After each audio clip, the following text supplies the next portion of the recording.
Street? I mean, I probably have. Sweet shit, what else am I gonna play, bro? And Susano's back! Woo! Oh, this room, it's been too long. It hasn't changed in the slightest, though. It's been some 6 months, hasn't it? It's a long time for things to stay so familiar. I didn't know when you might return. I want everything to be as you left it. But it has been some 6 months, it's true. So is your father alright, Susie? What happened? My father? Yeah, it's Professor Mikotoba, I mean. It was a half a year ago, but that's why you went back to Japan. The FF14 free trial now extends up to Stormblood. I'm not gonna lie. It's a W, but I don't think I'm ever playing FF14 again. Because of the telegram you received saying he'd fallen ill with a very high fever for some unknown reason. That's right. So I was surprised to learn you'd be coming back so soon. Surprised but happy.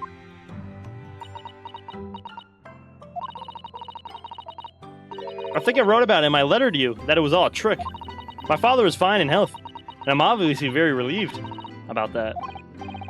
Oh, we're all delighted to have you back. It was quite by accident I've been able to return to Europe, actually. It's because of a very grand conference called the International Forensic Science Symposium. The International Forensic... That's the same symposium Lord Strongheart mentioned. Anyway, I've arrived safe and sound, and all that matters is that I'm here now. After all, I haven't fulfilled my promise to you, Iris. Oh! Not even when the new expansion drops? No. Probably not. You must tell us everything that happened while you were back in Japan. Yes, of course, I shall. And there's one other thing. Something you wrote in your letter that particularly grabbed my attention. I didn't even play the other expansion that came out. It's just, I don't have the time or want to grind out that game anymore. About you-know-who. About Kazuma. I know, I'll tell you all that I can. When I first arrived back in Japan, I really thought I'd never be allowed to return to Britain. But curiously, after that awful trial at the Supreme Court, Father's mood changed entirely. The awful trial? Oh yes. For the murder of Giselle Brett. You dressed as a man then, didn't you, Susie? Oh, well, yes. Since women are forbidden in the courtroom, I had no choice. Wow, amazing. I wish I'd seen it. Don't you, Runo? Yes, I suppose so. I want to play at being a lawyer now. I could wear a mustache, maybe. I don't think any mustache could hide the fact that you're just 10 years old, Iris. I know he doesn't. Ask him, bro. Game stay? Where? I don't know. Motherfucker probably sleeping. There's something else I've been wanting to ask you, Miss Susato. It's about the real reason why Professor Mikotoba summoned you back to Japan. Oops. You said in your letter it was something to do with the convict's loot we found in Mr. Natsume's lodge. That's right. The very large dog collar we found with a bee emblem on it. It seems Mr. Natsume included a drawing of the collar in the report he submitted about his time in Britain. I understand that when Father saw the report, he turned as white as a sheet. How would that be then? Father came to Britain himself, of course, to study. It was some time ago now, but he stayed for 6 years. I can only imagine that something must have happened during that time. But if you refuse to tell me what it was, I intend to find the answers for myself. I've decided that I, for one, won't keep any more secrets. Oh, Susie. It's a very meaningful look Susato-san's giving Iris there. I got P5T on the Game Pass.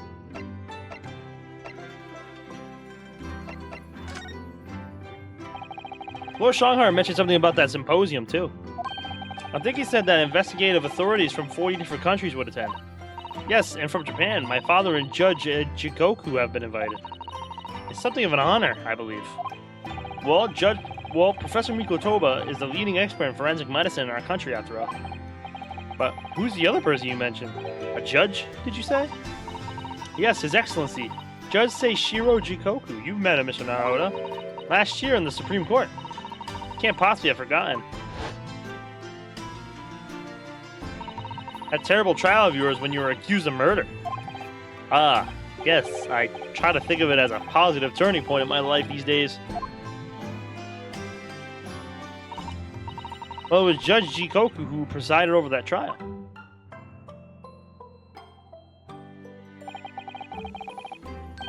I'm pretty honest, I'd be happy to never see that man's face again in my life. Oh, well, anyway, as father was invited to the symposium, he agreed to me returning to Britain, too. He wouldn't actually arrive until next month, but, well, I couldn't wait. So I pleaded with him, and in the end, he agreed with me going on ahead. Yeah, it's about the symposium. It seems as though Lord Strongheart has put in an awful lot of work to make it happen. It's obviously very important. I believe it is, yes, as I understand it. Lord Strongheart organized the entire event himself. I think he's hoping that by achieving exceptional results, he'll get the job of Attorney General. The most senior position in the British justice system. He's hoping to use his power to create the world's finest policing institution. That's what Father said anyway. Apparently, it's Lord Strongheart's lifelong ambition. Does Professor Rico Toba know Lord Strongheart personally then? I wonder. Actually, Lord Strongheart gave me a long speech about all this very about this very subject only yesterday. But I sort of lost the will to live early on and didn't really listen to much of it. How trying for you. Oh shit, hold on. There you go. Yeah, fellas are back on the screen. Jazeel Brett. The woman whose unforgivable actions ended in me being wrongly accused of a crime I didn't commit. The murder of Dr. John H. Wilson. Yes, Jazeel Brett. That's a name I won't forget for as long as I live. The extraordinary thing is, though, it seems it's a name we should all forget. Sorry? Since the incident, our government's intelligence services have been investigating Miss Brett. But it turns out that an Englishwoman by the name of Jazeel Brett didn't actually exist.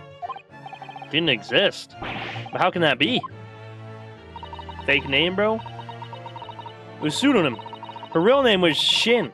And she wasn't a visiting student either. That was a front. A front? Who on earth was she then? Miss A. Shin. Her name is literally all our intelligence services have been able to ascertain about her. Hey, that me! Hey, you, Bendy, wave hi to yourself. Nobody knows why or even how she came to be in Japan. It's a complete mystery.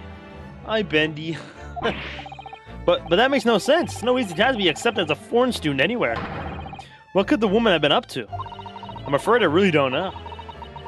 The only thing we can be sure of is that she had some business in our country that we don't understand. The only thing you missed is Jazeel Brett.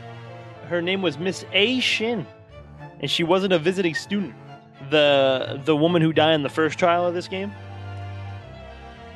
and the one who killed Dr. John H. Wilson in the first game. That's pretty much it. And now she's been killed. While all the questions surrounding her existence remain unanswered. I'm afraid so. A. Shin. Who on earth was she? And why do I feel as though I've heard that name before somewhere? Have we? A. Shin.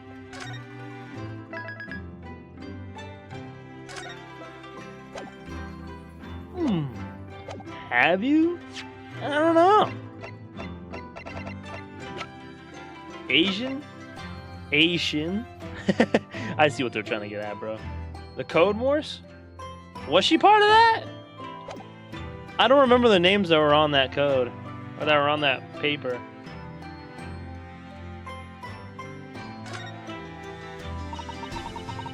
After my friend's Ray's trial, the reporter who actually killed Miss Brett said something very strange. I like this guy's theme. I know the truth. I know you had a hand on what went on. And that visiting student's fate. Nobody here in Japan knows anything about it. They don't know the guy never made it to England, that he died on the steamship. And he'll never. Obviously, I couldn't ask him to elaborate at the time. But later, I visited the man in his prison cell and asked him about what he was going to say about Kazuma-sama. And what'd you learn? Oh! After he died on the voyage to Great Britain, his body should have been unladen at the port. Oh! He faked his death! Should have been? Well, it turns out that his body never arrived. It's just disappeared. What? Kazuma's body vanished? He motherfucker's still alive. He's this guy, bro. This is him. This is definitely him, bro.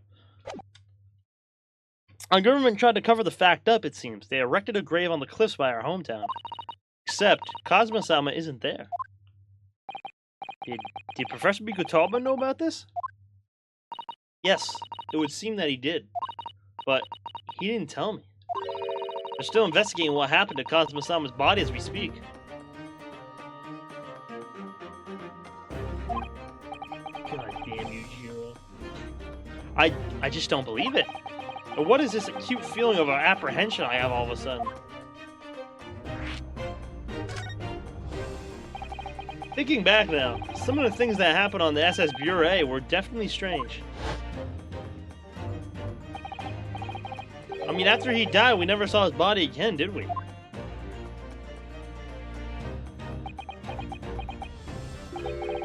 Could it be?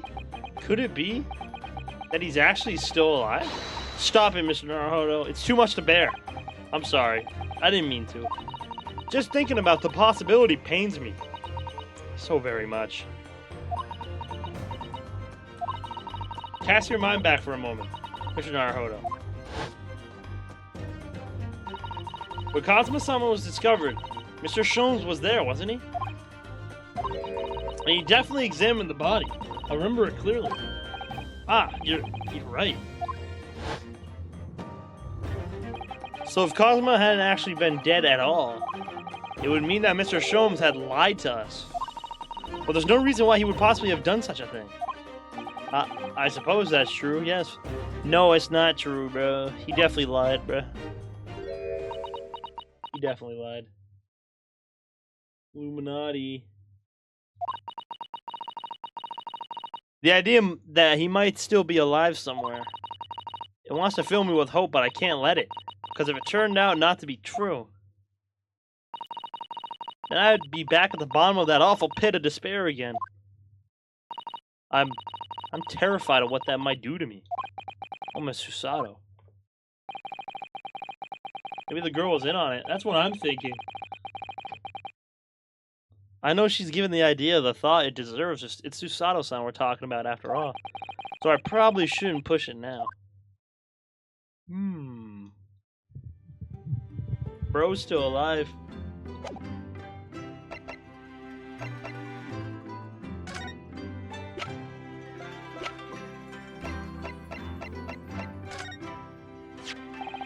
About this paper, Miss Susato. Yes, it's all about the Great Exhibition. I've been dreaming about it, you know. I was sorry that you were going to miss it when you were called back to Japan. So was I. I felt desperately unlucky. But here I am, back in London while it's underway. The dream come true. Perhaps you're not as unlucky as you thought then. Once we've helped Professor Harebrain out of this terrible situation, we should all explore it together. And of course, we must invite the Professor's good friend Mort Van Zykes as well. Your luck might not stretch that far. No, we're not going to show her the backside. Alright. I can't move.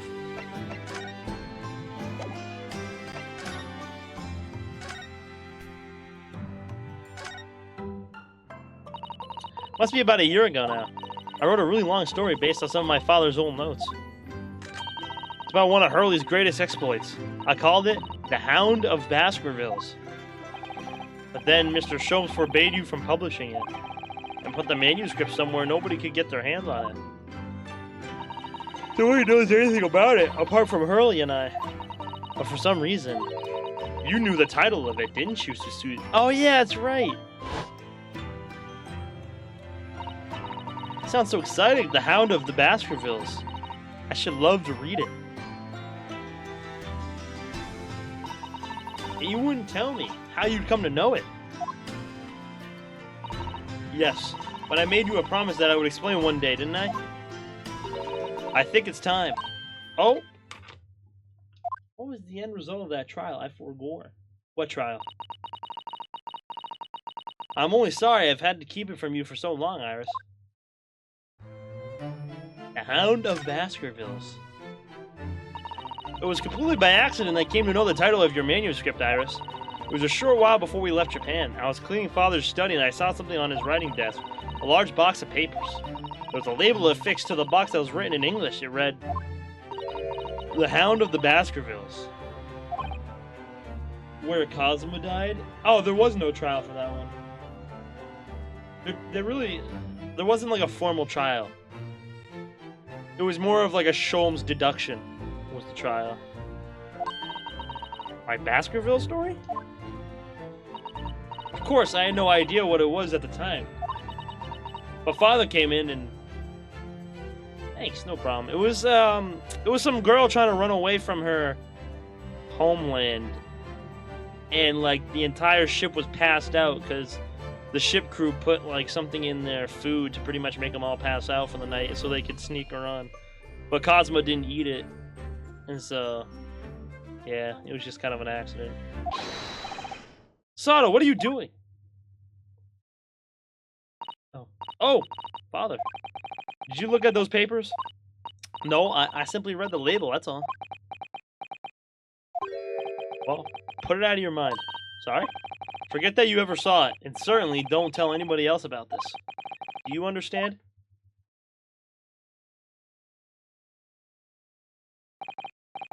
What was Iris's manuscript doing in Japan? I have no idea. When I heard Iris mention the word Baskerville that day, the title just slipped out. I would never have guessed. That was an unpublished account of one of Mr. Sholmes' exploits.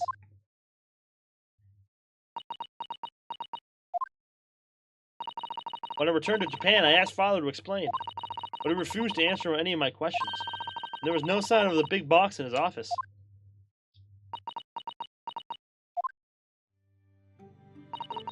That's really all I know about it. I have no doubt that Father has a very good reason for being so secretive about it, but still. I made up my mind to explain myself to both of you. Well, thank you for being so honest, Susie.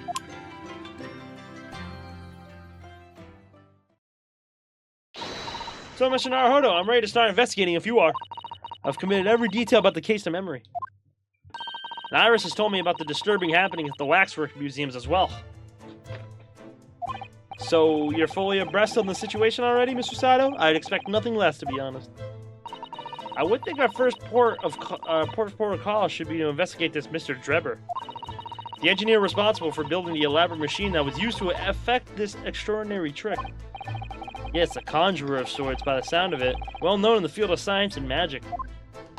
Then, we need to go and arrest him. Well, yes. He must know the truth behind this cage, so I agree we really do need to find the man. It sounds like it's a case of tracking someone down.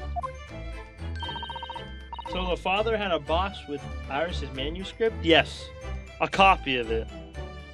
So what I think happened is, because it was in Japan, so what I think happened is that Iris's father and Susie's father were very close. Because, I mean, Susie's father was the one to invite Dr. John H. Wilson to Japan. So I feel like Wilson said something to him, like, if so-and-so ever happens to me, keep this box and don't let anybody ever see it, kind of thing. And so that's why he had it. Something like that. Which is a job for the police or a great detective. Are we supposed to guess who she might be thinking of? We don't have much time, so we need to get started straight away, I think. Good idea. Well, best of luck then. Oh, you're not coming today? I'm going to Brixton Road shortly for the herb market. Well, let me know how you got on. Won't you?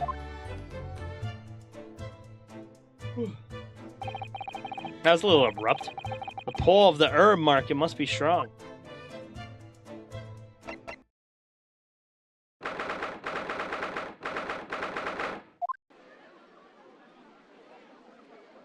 Aww. I had no idea there were so many people in the world. I know what you mean. It's really packed here today. It feels as though it's taken us 2 hours just to make our way through the crowds to this point. Has it? I shut my brain down, so I didn't really notice, to be honest. Gosh, I do wish I had your absence of mind sometimes, Mr. Naruhodo.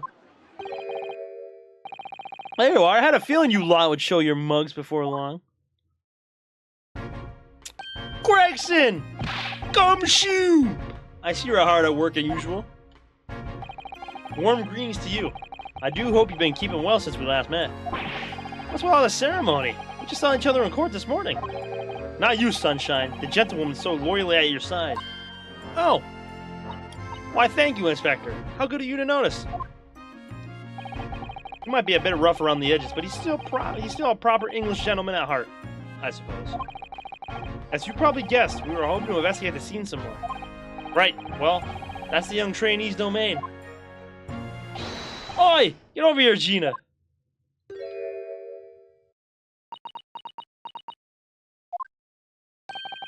She seems to be busy playing with a puppy. Probably giving it a traditional East End training. Gina? She's a police officer now? Amazing, isn't it? She's a good kid, Ashley. Heart's in the right place, anyway. She got the detection bug, if you ask me. Yep. I think she'll follow in my footsteps nicely. What do you mean? I'm being transferred. It's time for me to stay toodaloo to London. Gregson! Oh no, really? That's a bit sudden, isn't it? I had no idea. We're gonna be posted then. We'll come to see you how you're getting along. Nice! Man. Not luckily, but you're welcome to try. If you don't mind a trip to France, that is. To France? I'll be working in the Paris Police Prefecture. Should be right up my alley. But France is an entirely different country. I don't understand. Why would you be sent there? That's the way the adult world works, Sunshine. Now don't go poking your nose in where it's worse. Don't go poking your nose in where it's not wanted.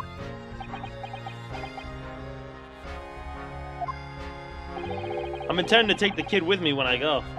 What? You're taking Gina to Paris? Well, I can't leave her here in London. Who knows what'd become of her? I suppose he's worried she'd slip back into slipping her hands into people's pockets and purses. I don't think he's worried about her pickpocketing, Mr. Naruhodo. I think he's worried about the Reaper. Oh! Of course. So that's playing on Inspector Gregson's mind too, is it? Anyway, I haven't mentioned any of this to Gina. So don't go blabbing, you hear me? No, of course not. Gotta keep that diving diva safe and sound. Until all this is over, at least. Oh, let's see that crazy guy. Oh. He's in prison because he wants to keep his job. Yo, bro. He cares about her. Did you just call me a bloomin' diva? Diving diva again? So you heard that, did you? Right. Well then, any questions about the scene? You can put them to my capable detective diva here. Oh, bye, Gregson. I'm gonna miss him. Alright, you heard the boss. Inspector Lestrade's in charge here now. I suppose I better keep my word and not mention anything about Paris. So, Gina, you got a new dog, have you? Oh, isn't he great? Toby is his name. Oh, how delightful. He's absolutely adorable. Yes, the dog does seem lovely. But it's not so lovely Inspector Gregson that's playing on my mind, to be honest. Gina? We were actually hoping that we can investigate the scene again. Yeah, alright. If it's around here, you can do what you like. Oh! That's alright, is it? Oh, I'm gonna be playing with my new friend here. Ah, yes, Toby. Oh! The machine that exploded must be at the top of those stairs, I presume? I haven't actually seen it yet, so if you don't mind. Sorry? Can't go up there, Susie? Oh. Like I told Odo yesterday, even I ain't allowed near that wreck. What's it called again? The reason we ain't supposed to touch? The special The Special Dispensation for Scientific Equipment Act. Is that what you were thinking of? That's the one. That's why only them lot are allowed to investigate it. What are they called again? The Forensic something? The Forensic Investigation Team? Is that what you were thinking? That's the one. Yeah. Wasn't it the case that the Special Dispensation has been lifted? I think so. I don't really get it, to be truthful with you. You're still supposed to get permission from some bigwig or other, as far as I know. What was his name again? Lord Strange something? I'm not sure that's quite right, Gina. You mean Lord Strongheart, perhaps? That's the one, yeah. Apparently, he's always watching the time or something. So, without Lord Strongheart's express permission, we can't investigate on the stage. Okay, so I have to go talk to Lord Strongheart. It was great, weren't it? I had a right laugh. It was a new one on me that...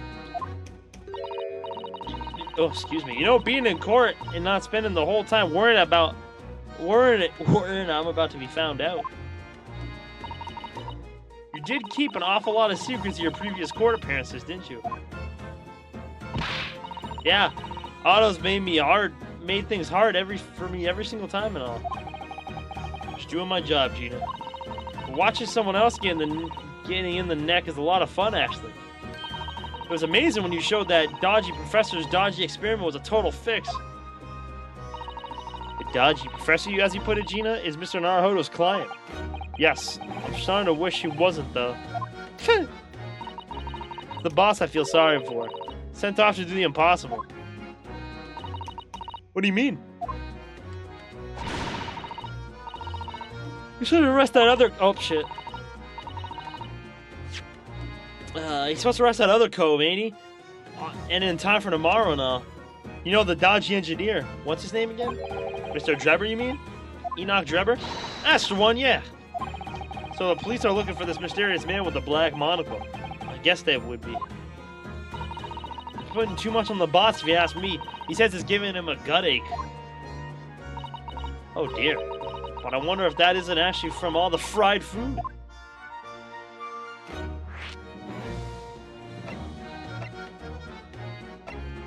Hey, yo! What are y'all talking about, Rick? Toby! Where'd you find that little mutt then, Gina? Oi! Don't be so flaming rude, Otto. Slight overreaction, don't you think? He ain't no mutt, alright? Toby's... How'd they put it? Oh yeah, a bona fide detective. Sorry? I'm giving him proper title and everything. It's Chief Inspector Toby to you. More senior than Inspector Gregson, is he?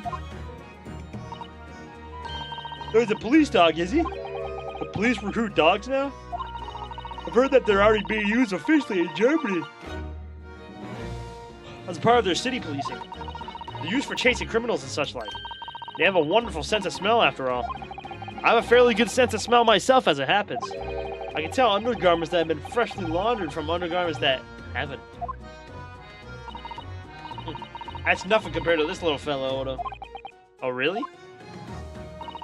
According to what the boss said, unless Toby here's got a good whiff of your drawers, he could chase that scent to the other side of the world. What? To the other side of the world? You mean he can swim? Mr. Naruhodo, I think you may have missed the point by a rather wide margin. I just can't believe this little dog has such an incredible skill. I'm telling you, Odo, there's going to be more and more dogs doing their bit for the police in the future. Yes, I agree. Right? One of these days, they'll be barking orders at us lot, not the other way around. Oh dear. Sorry, Gina. I don't think I agree with your vision quite that much. Well, anyway, whatever you think about that, Toby here's Britain's first police dog. I found him down the East End the other day. Someone had just chucked him out on the street. There you go. I knew she lifted him from somewhere. Oh, Gina, you're such a kind-hearted soul, aren't you? Children and to animals.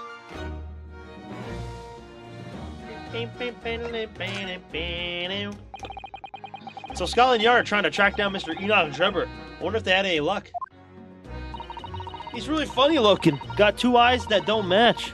Stole a glimpse of a picture of him earlier. I mean, I didn't actually pinch it or nothing. The old devil's got it. Sorry? Who?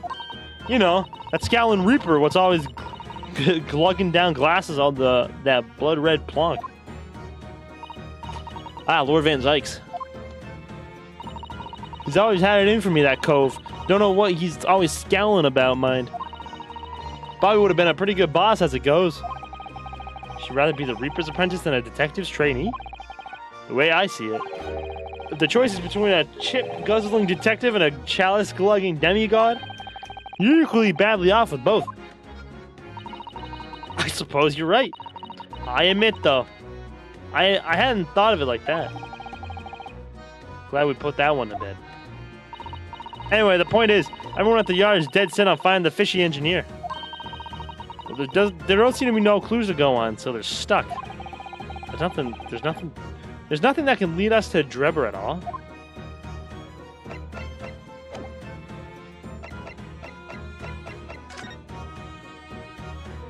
What if they let me up? Oi! That's off limits up there.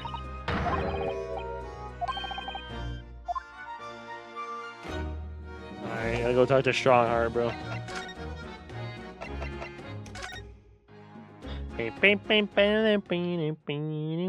Who is that?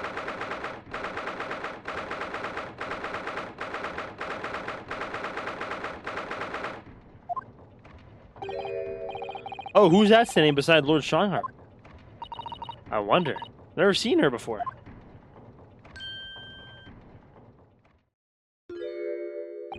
Ah! The young champion of the court. You had some success this morning, I understand. And you've thrown the entire government into disarray as a result. Oh. You mean because of Professor Harebrain's experiment?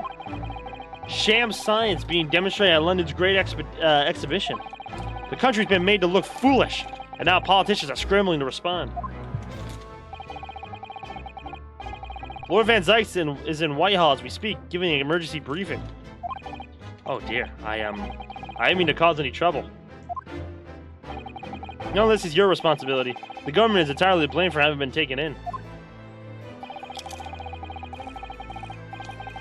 The special dispensation that prevents investigation at the scene will be annulled later today.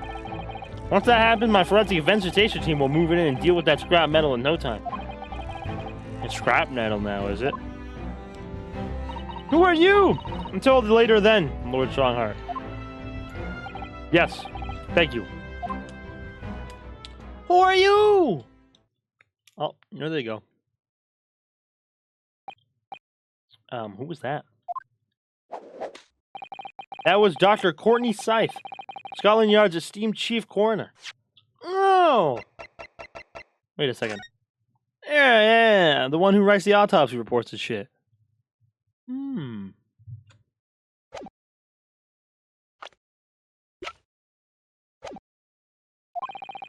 She's leading a forensic investigation team handling of this case. She was just delivering her report about the victim, in fact. Oh, I see. About Mr. Asmund. Following the outcome of the trial earlier, I asked the coroner's office to reevaluate its findings. I don't have time to tell you what she concluded. If you want to know, you have to ask her directly. You can find her in the forensic laboratory. Ah, right. Now, what are you here to see me about? I can give you 7 minutes and 39 seconds of my time. So he's not running quite so spectacularly late anymore.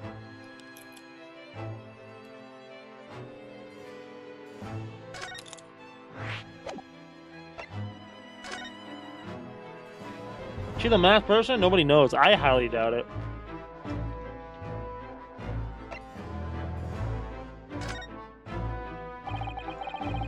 I want to ask you about Lord Van Zykes, actually. I heard that his older brother was killed some years ago by a mass murderer known as the Professor, who targeted nobles and royalty. Is that right? You Japanese are a thorough lot. You've done your research well. Yes. You can say it was that very incident that gave rise to the Reaper. What? Why? When his brother, Clinton Van Zyke, was murdered. It was just after young Barrock had graduated from the University of London and became a prosecutor. When obvious criminals who managed to evade conviction in court started disappearing, rumors quickly spread throughout the capital. Londoners started to say that wherever Barrock Van Zyke went, the ghost of his dead brother wasn't far behind.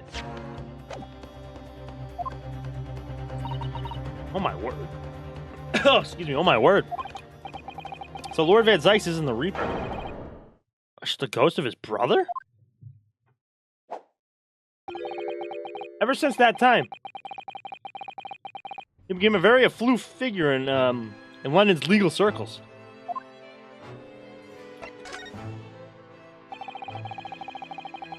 What exactly is the forensic investigation team that you mentioned before? The British Empire's police force must become the most exemplary in the world. For that to happen, it's imperative that we embrace forensic science and everything it has to offer.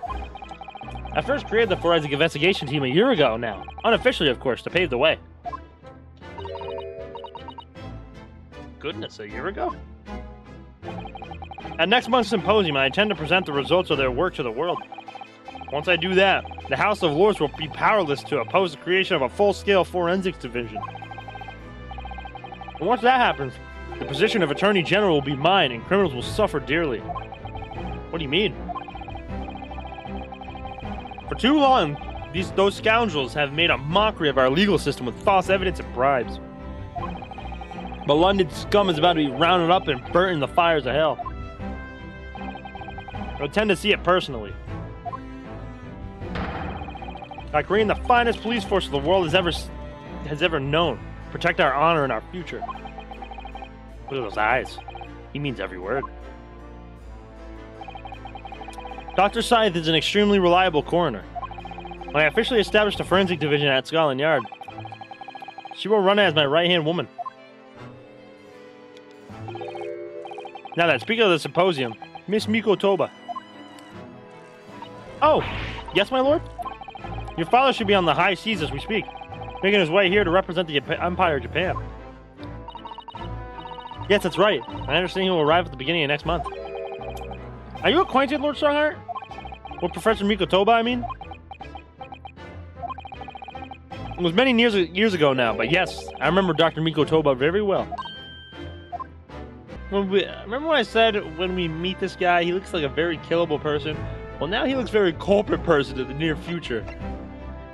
I mean, he's the one that has... He's the one that ordered this guy to be his bodyguard or his assistant. So... if my memory serves, it was some 15 years ago now that your father came to Britain as a visiting student.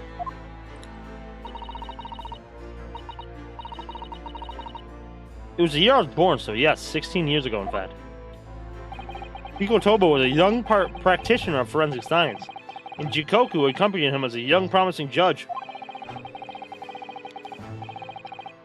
The punctiliousness and politeness of the Japanese at the time impressed us greatly.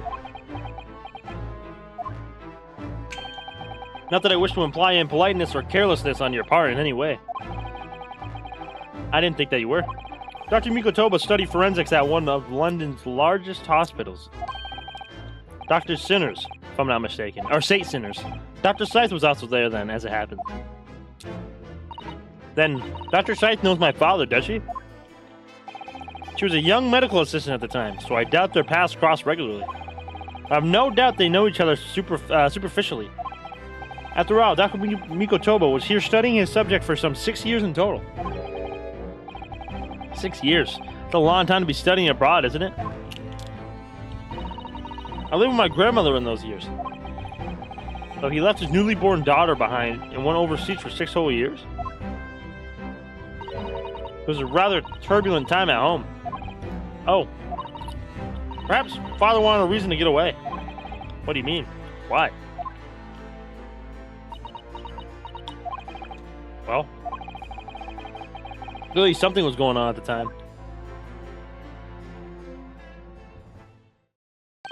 Oh, yes, Lord Strongheart. Go ahead. It's about Professor Harebrain's experimental machine. We'd like your permission to examine the remains if possible.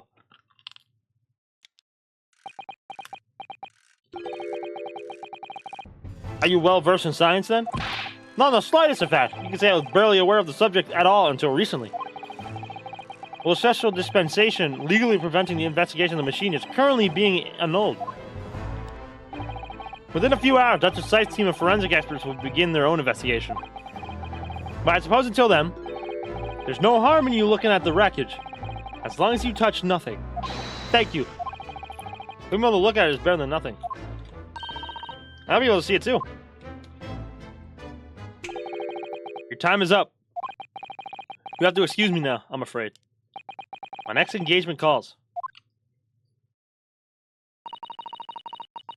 We are extremely sorry to have troubled you when you are so busy, my lord. I have important matters to attend to a preparation for the symposium, you understand?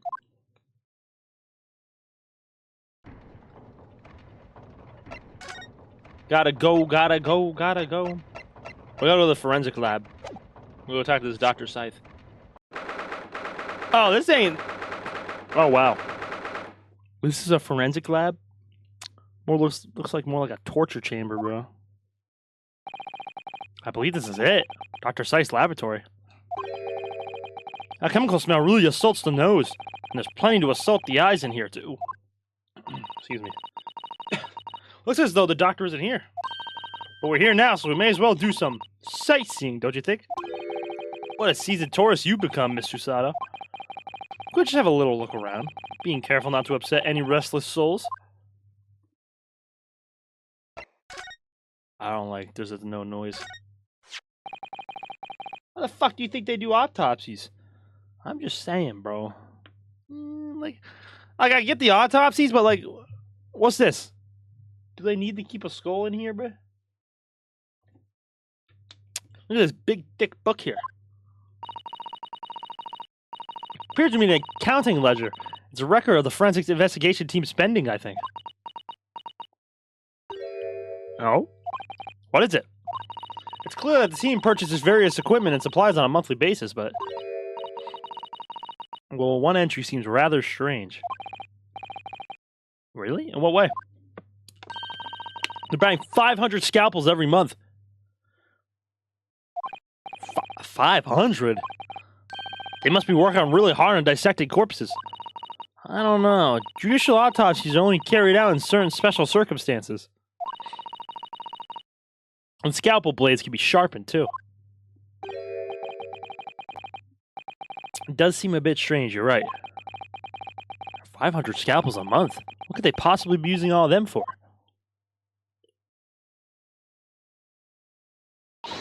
What are you doing? Ah! Ooh. Sorry, we wanted to ask you, but you weren't here, so... We thought you'd snoop around? That's acceptable to you people from the East, is it? Well, what do you want? Lord Strongheart told us that you see, that it was you who examined the victim's body. Or, Mr. Aspen's body, I mean.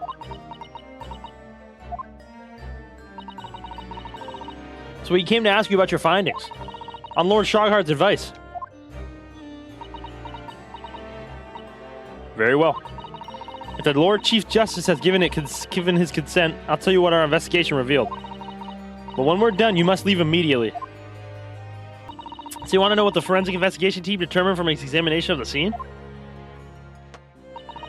Victim Mr. Odie Asman, who disappeared from the experimentation stage amid an explosion, and the Mr. Asman who appeared moments later partway up the Crystal Tower, were without question one and the same person.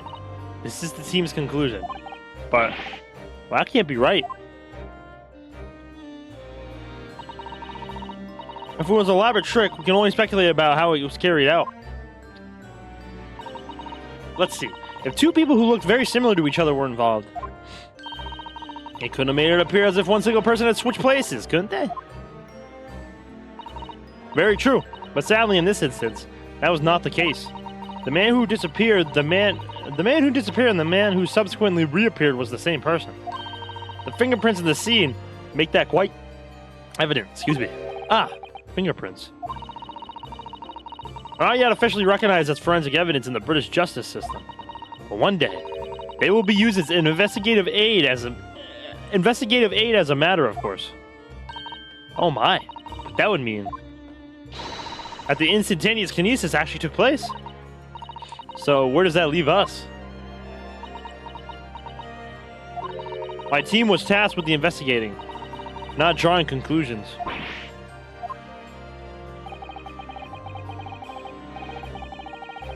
Instantaneous kinesis is impossible, and yet the body did move from one place to the other. This hasn't cleared anything up at all. It made the whole thing even more of a mystery.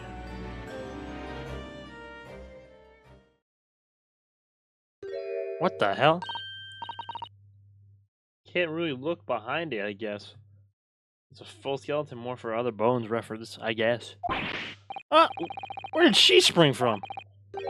And did she just call the doctor Mama? This is a lawyer, dear. Oh. Hello. To meet you. Pleased to meet you. Yes, I'm a defense lawyer. Ryunosuke Naruhodo. Mama. Yes? Can I cut this one up? Hey! What? Whoa! I've never seen an inside an Eastern person before. I want to know what it looks like. Bitch, crazy! Of course you can. It's a live specimen, as you can very well see. Boring. I think I just had a near-death experience. Oh dear, Mr. Naruhodo, you're as pale as a corpse. Let's leave before I'm mistaken for one. Oh, that's it? We're not gonna ask her? Who is the lady? Can I look? Is she gonna yell at me?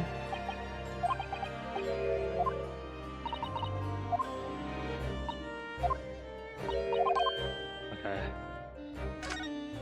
She's kinda bad, bro. Keeping a close eye on things to know impertinent Easterners, they think they can look around my office. Are there such impertinent Easterners around? How terrible. Yes, you. She doesn't mince her words, Miss Usato. I think perhaps it's time we left.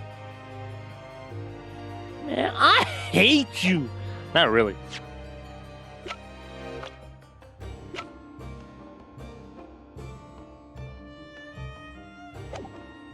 Yeah, let me skedaddle before I get caught up, bro.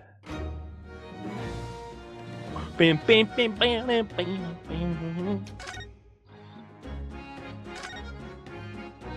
Oi! That's off limits up there. Try to sneak past me again, I'll stuff. Okay. I suppose we need special permission. Hey, whoa, whoa, whoa. We got the special permission though. At the tower. Gina? We're actually hoping that we can investigate the scene again. Yeah, alright. If it's around here, you can do what you like. Okay.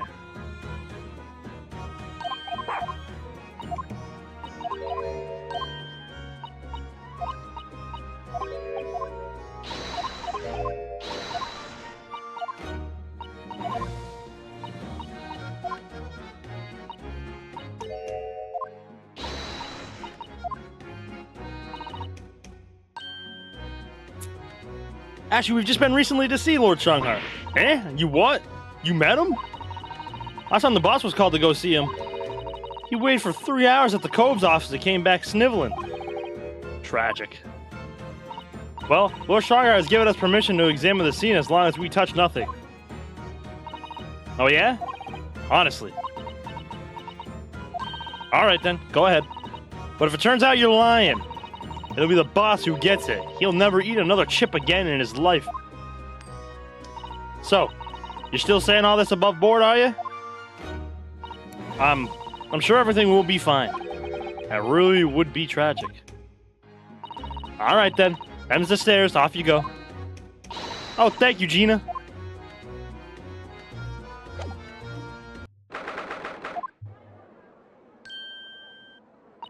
Oh my. So this is the machine?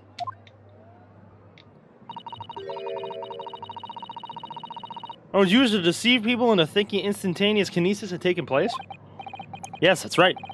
Or rather, it was the machine. It's a little worse for wear at the moment. How extraordinary lengths Professor Harebree went to be in order to obtain the research grant. No, the professor was tricked as well. He didn't know anything about it. Yes, of course. It is amazing though, isn't it? The scale of the whole affair is so very British. You're right about that. You never see such a grand deception in Japan. That's for sure. Oh, look! Is that Lord Van Zykes? So I think we're more or less done here, aren't we? Shall we, Mr. Sada? Already? He is the Reaper, remember? We do well to keep our distance, I think. But we have permission to be here, from the top. We're perfectly well allowed to investigate this machine, as long as we don't touch anything. From the top? Do you mean Lord Strongheart? Exactly. So we can stay here and stare at this wreckage for as long as we like. She could have been at the center of the explosion here, and it would have bent her steel will.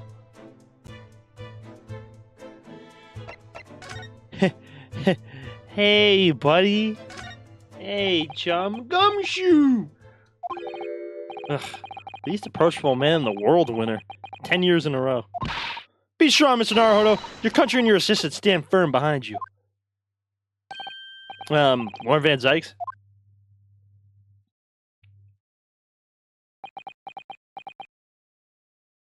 What? Well... Beautiful weather we're having, isn't it? I thought I was making it quite clear that I didn't want to be disturbed. Apparently you Nippons are unequipped to read the signs. Oh, I read them.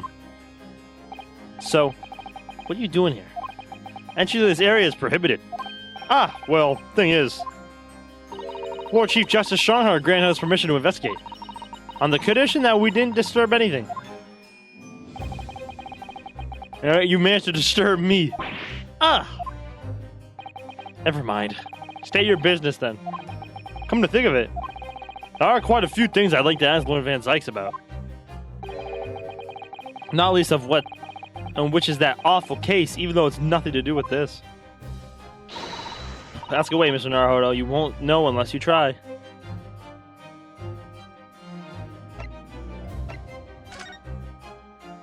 So, Clint. What's the name of your older brother, I understand, Lord Van Zykes? You Nippons. I always have to be on guard whenever you're around. So, you've been investigating me, have you? Oh, no, it's not like that. Alright, it is a bit like that. My older brother was also a prosecutor. He was the pride of the Van Zykes family. But tragically, a vicious killer took him from us. The professor, you mean?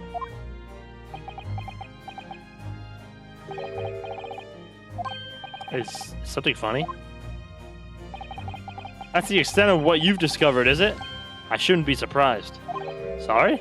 There's more to it then? Lackluster work. It's very much your trademark, isn't it? Are you kidding me? I beat your ass 5 times already! Bitch! You're too kind. Are you gonna tar all the ponds with the same brush next? So tell me, what's your interest in that historic incident? As it happens, Lord Van Zykes, there's a rather curious case that's come to our attention. Are you aware of the Madame Tuspel's Museum of Waxwork by any chance? I am, naturally. I believe that since last month I feature in one of the displays there, for public scorn. Of course the infamous Reaper of the Bailey would have to be exhibited, wouldn't he?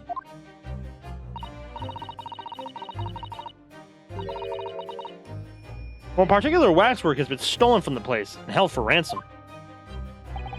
Particular waxwork? Which... Wait, you mean... Yes, it's the professor. Mr. Sholmes is investigating the case as we speak. I was unaware of that. He turned as white as a sheet.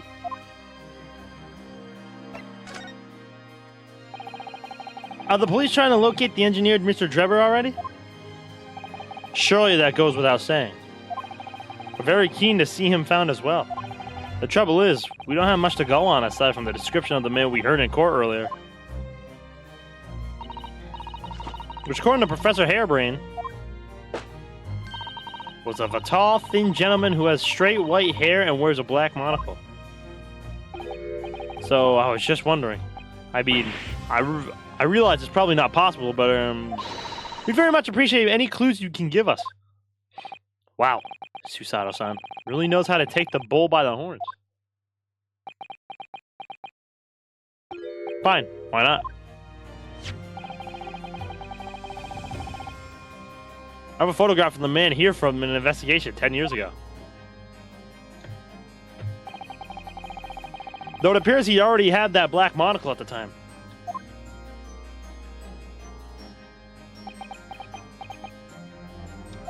What?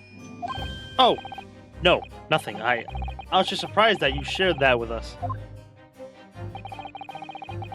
We all need the man's testimony in court tomorrow, which means we have to do everything we possibly can to track him down in the short time available. So why wouldn't I show you the photograph? What is it about Lord Van Zykes? Sometimes I just can't work him out at all.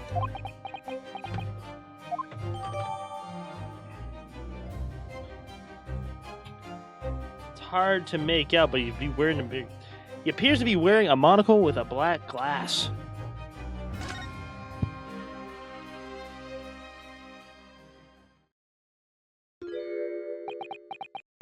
Oh, shit. I'm sorry! Ah, the file requested for the trial tomorrow. Thank you.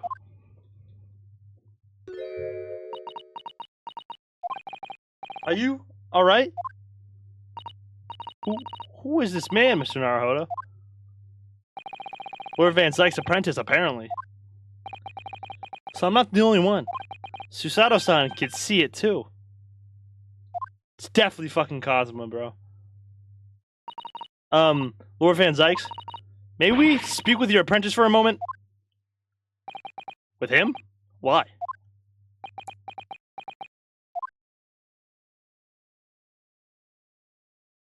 It's definitely fucking Kazuma, bro. Yeah, she screamed it, bro. Wow. Oh! Kazuma? Oh, I don't believe it. Your posture, your presence. Can only be. It's you, isn't it, Kazuma-sama? I felt something strange the very first time I encountered this cloaked figure. As if I knew him somehow. Can it? Can it really be you, Kazuma? Wait! Too late. What's going on here?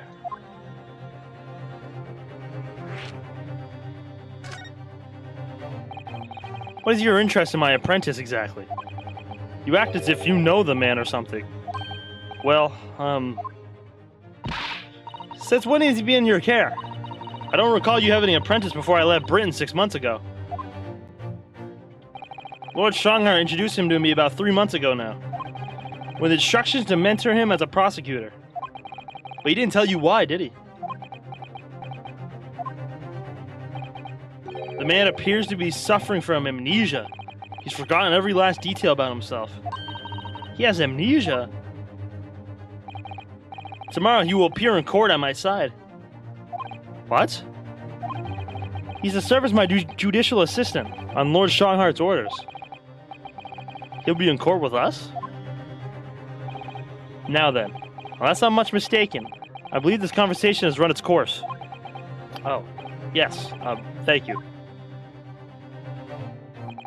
I definitely saw a reaction there. When Susato-san called out like that, it really seemed to hit a nerve. When she called out Kazuma-sama.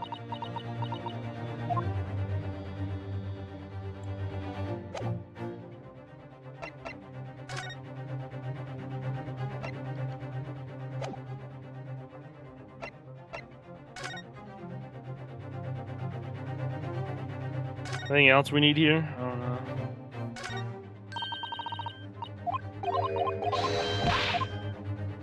I don't think there's anything else here we need to look at.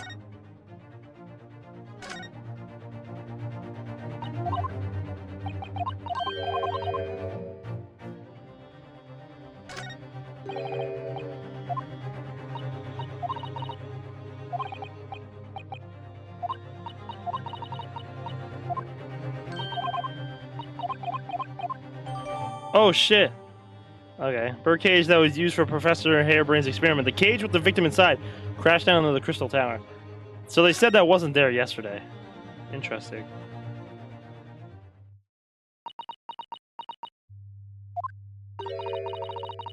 You already met that masked man, hadn't you, Mr. Naruhodo? Hold on.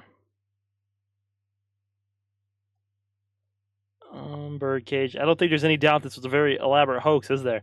This wasn't here yesterday, really? But if I'm not mistaken, it's the cage that the victim was standing before you was apparently beamed through the air. That's right, the birdcage. According to what Professor Harebrain said in court, it was made of wood. Or more precisely, Japanese cypress, I think. Despite having been in an explosion and then falling from a great height, it's relatively unharmed. What wonderful, durable construction, wouldn't you say, Naruhodo? I don't understand the forensic investigation team had taken it away yesterday to examine it. I suppose they must have brought it back when they finished their work?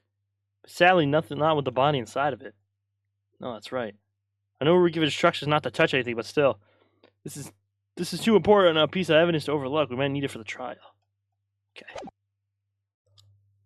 You already met that masked man, hadn't you, Mr. Naruhodo? Yes, yesterday, in fact. At Lord Van Zyke's office. I see. And if Cosmo-sama really is still alive, it means that Mr. Sholmes lied to us. I know. We're going to need to speak to him about that. We're going to have to leave now. The forensic investigation team are due to arrive shortly. Game stay. GG's, buddy. We'll have cause. If they find you here, we'll cause problems. What sort of problems? Foreign affair problems. Oh, we could do without that. All right, we'll be on our way. Let's go, Mr. Susato. Of course.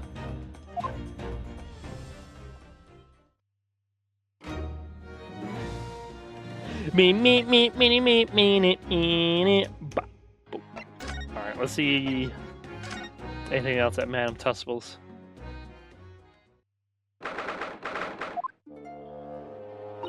Oh my! No wonder it's called the House of Horrors. I like to turn on my heels and go straight home. Via the confectionery. Being scared makes you crave sweets? I can understand that. I'm looking forward to a reunion after 6 months away, but no sign of Mr. Sholmes anywhere. That's strange. He should be here investigating the abduction of the waxwork. Oh well, I suppose we'll have to come back again later.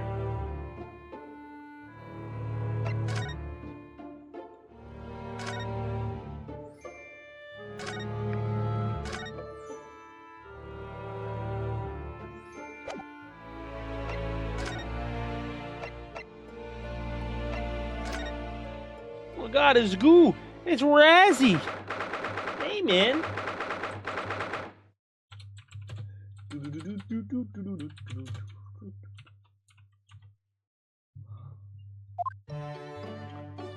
Nothing here.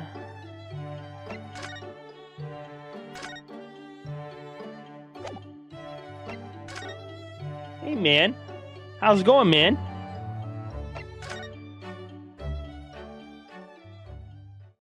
Oh, wow. What's he doing?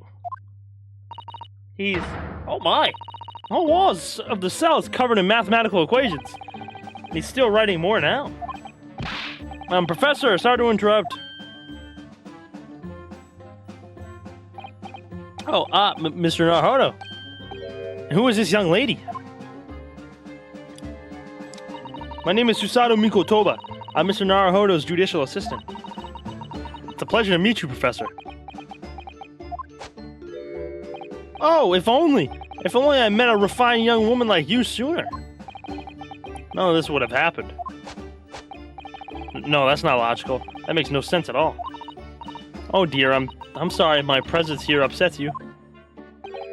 I owe you an apology too, Professor. I didn't manage to deliver what I promised you I would in court this morning. Oh no, the whole thing, the whole miserable affair.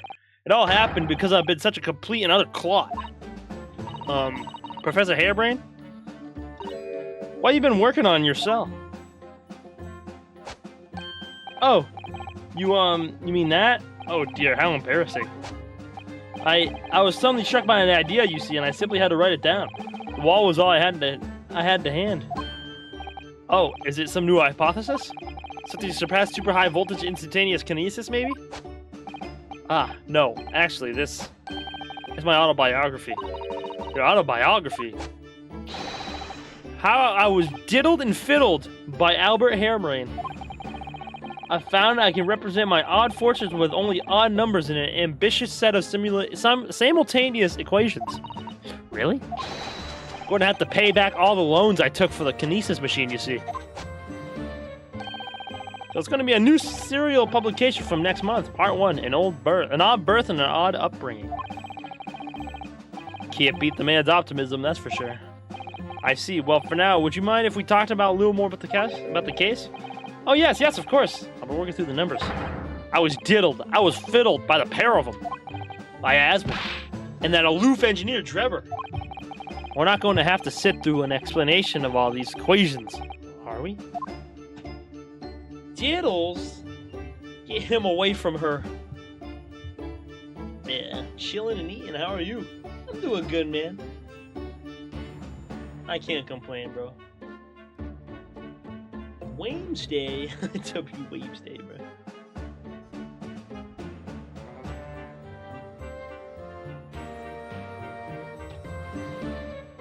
Alright. Oh, shit. Everything I believed in has been turned on its head.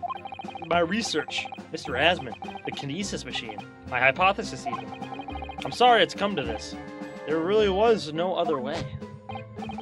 No, it's not your fault. I wanted to protect my work, but in the end, there's nothing worth protecting. It was never my intention to deceive anyone. I didn't want to trick the public. No, of course you didn't. But in court this morning, I realized something. Oh? If you've done something wrong without knowing it, you've still done something wrong. Logically, it makes no difference if you were aware of it or not. Ignorance is a poor excuse. The blame still lies with me. Oh, Professor. He believed in me this morning, you know. Barak did. He believed in my hypothesis. Well, I think that was just a necessary factor in the prosecution establishing its case. No, Barak wouldn't do something like that. I'm sure he genuinely believed it. Did he? I think I understand that. Why it was that he decided to take on the prosecution in my trial, I mean.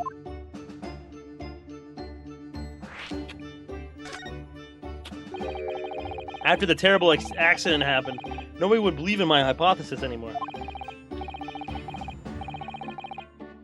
Not the police, not the prosecution service, not any lawyers even. I feel like I dealt some kind of finishing blow there. So if any other prosecutor had taken the case, if it was anyone other than Barak, I'm sure the prosecution would have declared my hypothesis complete and utter nonsense. And in that case, you would have been declared a fraud yourself, Professor. Exactly, which would have been a fate worse than death for me. But Barak insisted that I was proper man of science from start to finish. You think that's why he... I know him very well indeed. He's an extremely kind-hearted soul. But that extremely kind-hearted soul spent all morning trying to paint you as a murderer, didn't he? Well, admittedly, that part of the analysis appears to have some flaws in it. And what about the whole Reaper side of things? How's that fit in with this kind-hearted soul idea?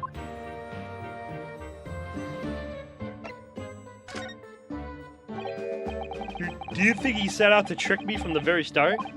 I'm sorry to say, that does seem likely, yes. When I first met him, he introduced himself as a wealthy financer. He looked over the paper I'd written and said my work would benefit all humanity and must be protected. Pursued. I bet. He was so enthused, he was so emphatic. But in reality, he was a mastermind of some vast criminal network, it seems. I still can't believe it. As the machine was essentially a set decoration for some stage magic. It probably didn't require a large amount of investment, actually. But the scale of it, it wasn't just some small trick. It was a very elaborate feat of deception. All young scientists are full of hope about their burgeoning ideas, full of zeal. But none of us have any money. We want to do research, but we can't afford it. Many of us take on barely legal part-time work to try and earn just a few measly pennies to carry on. To go through all of that only to be taken for a complete fool. It's too rotten to believe. It is, I agree. That's why we have to find those responsible and bring them to justice. Oh, excuse me. Mr. Aspen is no more, of course, which leaves only the engineer. Mr. Enoch Drebber.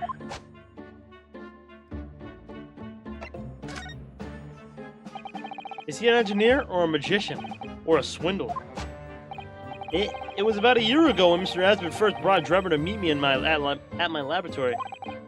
Since then, I've met him many times to discuss details about the Kinesis machine. But at no point did you have any inkling that he was just an illusionist? Oh, he definitely wasn't just an illusionist. What do you mean? He was a wealth of deep scientific knowledge. There's no question that the man's a genuine scientist. It's instantly apparent in conversation. I see.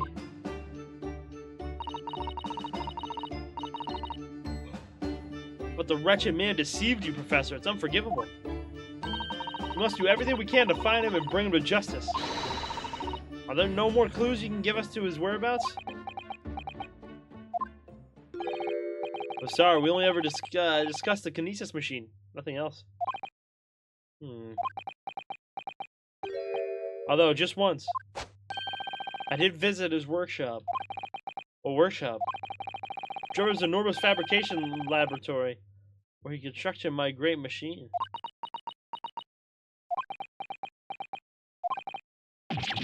Why didn't you mention this before? You know, Drebber's workshop. There's every chance we might find the man there.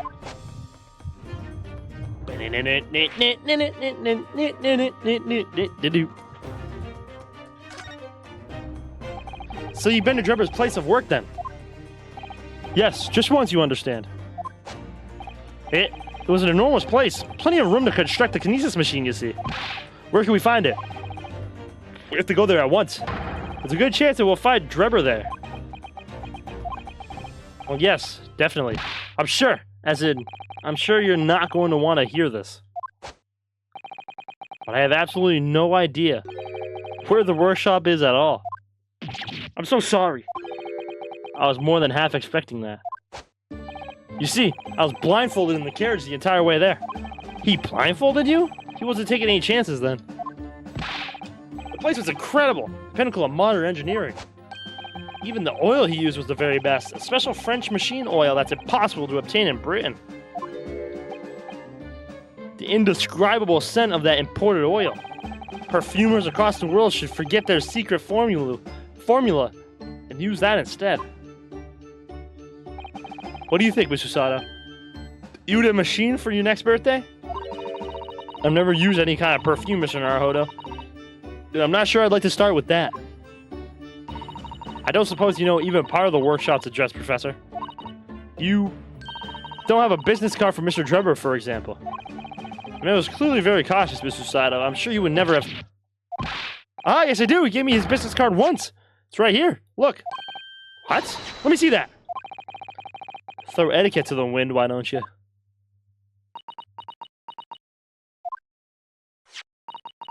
Enoch Drebber, engineer. I'm afraid that's all it says. There's no address. No? Oh well, can't say I'm surprised. Still, this could be useful.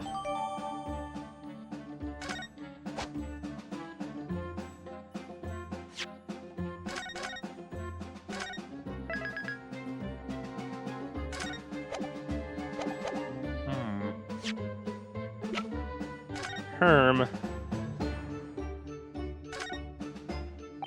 There's dark smudge here. I think perhaps it's machine oil. Ah, yes, possibly. Professor Harebrained mentioned something about the oil Mr. Drebber uses, didn't he? He said it was specially important, very quality oil that's impossible to obtain in Bryn. Yes, that's right.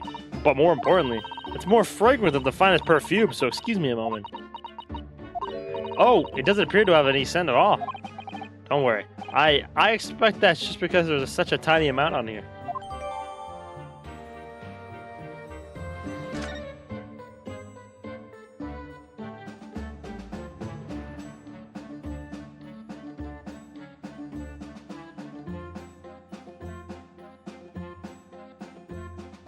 Here.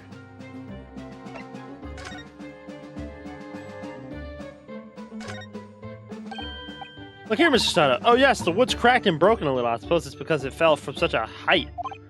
Yeah, it's from the height at which the balloon was flying down into the crystal tower below. It fell about 30 feet or 9 meters, leaving the man inside tragically dead.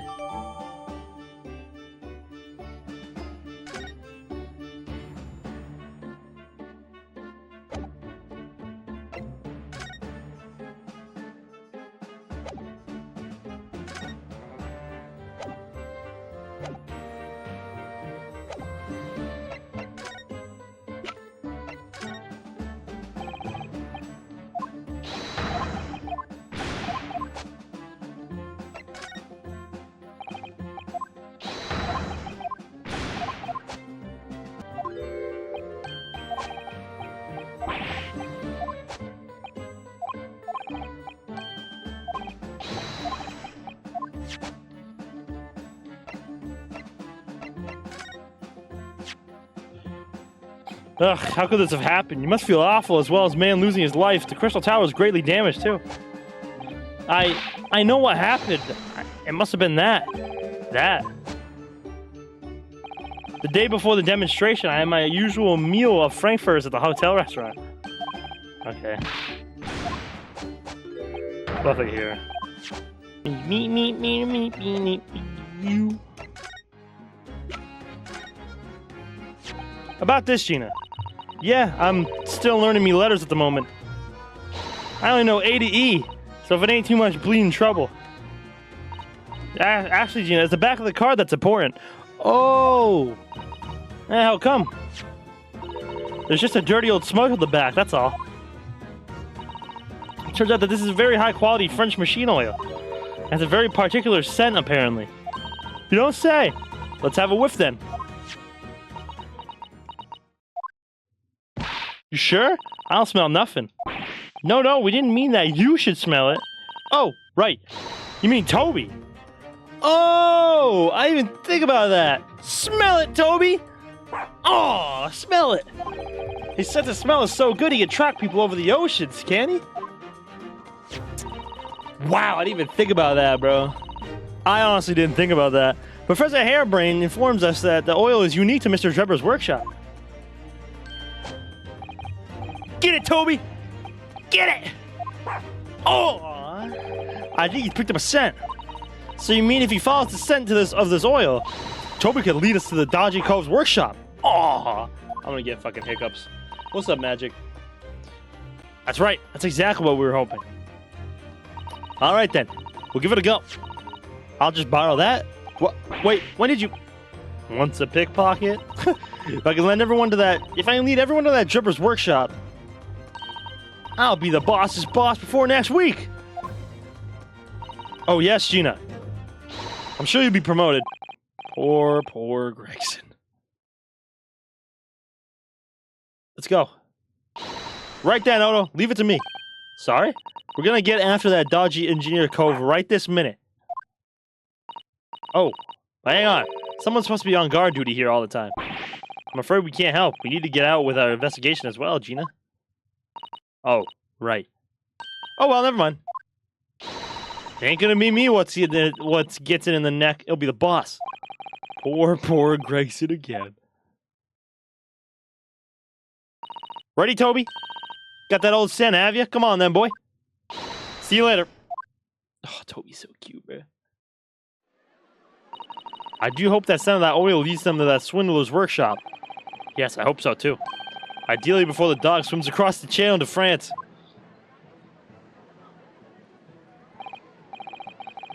I think we've done all the investigating we can here for now. If we could just determine the whereabouts of Dr. Drebber. I'm sure Gina and little Toby won't let us down. Now then, do you think we ought to try to speak with Mr. Sholmes at this point? We have things to discuss, and I'm dying to meet him again after all these months. Yes, it's quite possible he might know something useful. You're right.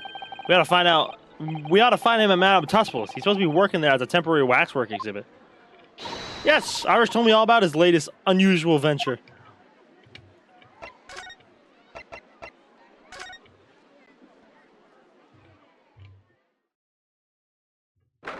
Here we go, bro. Somebody kick him in the shin, bro. Here we are again, at the House of Horrors. I'm afraid I haven't got used to the place yet. I'd still like to turn on my heels and go straight home, via the confectionery, of course. Sadasat really is after something sweet today, isn't she? What's the matter? Look, Mr. Naruto, look at that waxwork. I'm quite sure it wasn't there before. Fucking asshole, bro. Looks like Mr. Sholmes down to the very last detail. Kick him! Aha! What is it? Oh, sorry. I think you'll find that's the temporary waxwork himself. Ah, the friend of my dedicated employee. Oh yes, hello again. It's Ryunosuke Naruhodo. I must say, I am quite spellbound by the great detective. He is a marvel. My precious waxwork is already back where it belongs. You don't mean... But yes, the mystery is solved already. Wow, Mr. Sholmes can really engage his brain when he's hungry enough. So as you can see, he has returned to his habitual duties. Yes. His habitual duties. Allures! Do not disturb,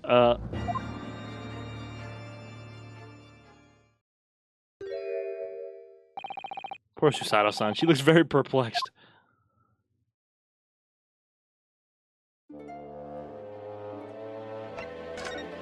Kick him in the shins! Kick him in the shins! We really do need to speak with Mr. Sholmes, and I am longing to say hello again. Where is he? Stupid motherfucker, bro. I think you might find that he's quite nearby, actually. Oh! What do you... Indeed, my dear fellows, it is I! What? The world-famous great detective in waxwork, Herlock Sholmes.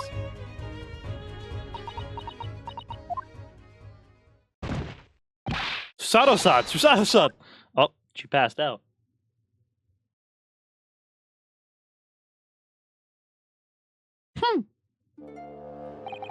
The most humble apologies. I thought I died and gone to eternal paradise for a moment, via London. My dear madam, allow me to make amends by offering you a tasty free deduction at some point. As long as it's not questionable street food quality. I don't understand. Why are you working as a waxwork here, Mr. Sholmes? Merely a secret identity, you understand. Though the case is largely solved now. Largely solved? We're talking about the waxwork abduction, I presume. Indeed we are, my good fellow. As I predicted, it was as easy as proverbial pie. Though I confess, I'm yet to partake of a pie, proverbial or otherwise. Or any food so far today, for that matter.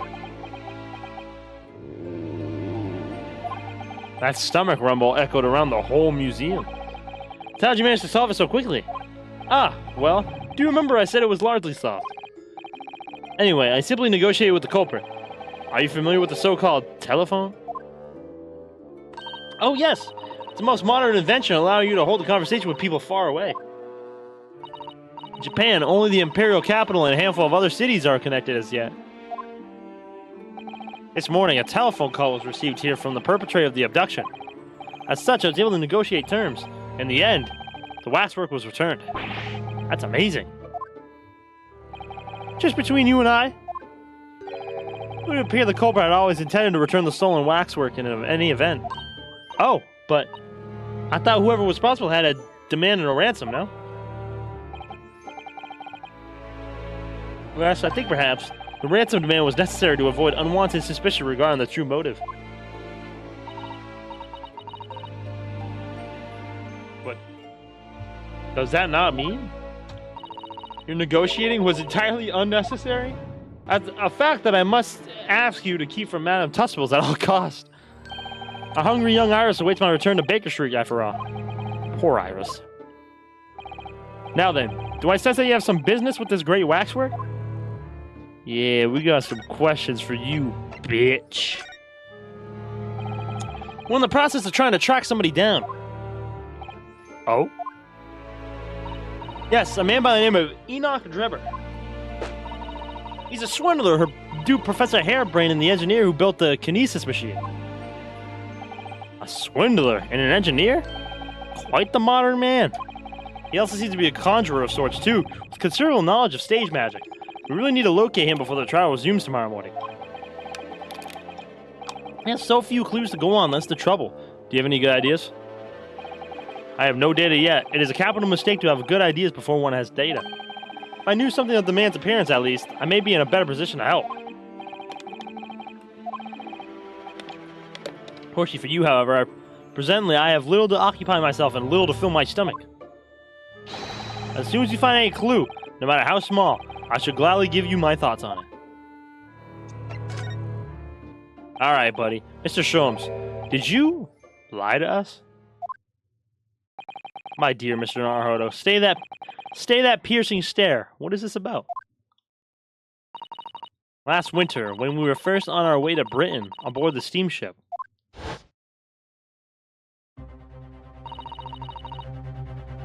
Your words were very clear. So then, let us unravel this mystery, and discover what events led to this curious murder.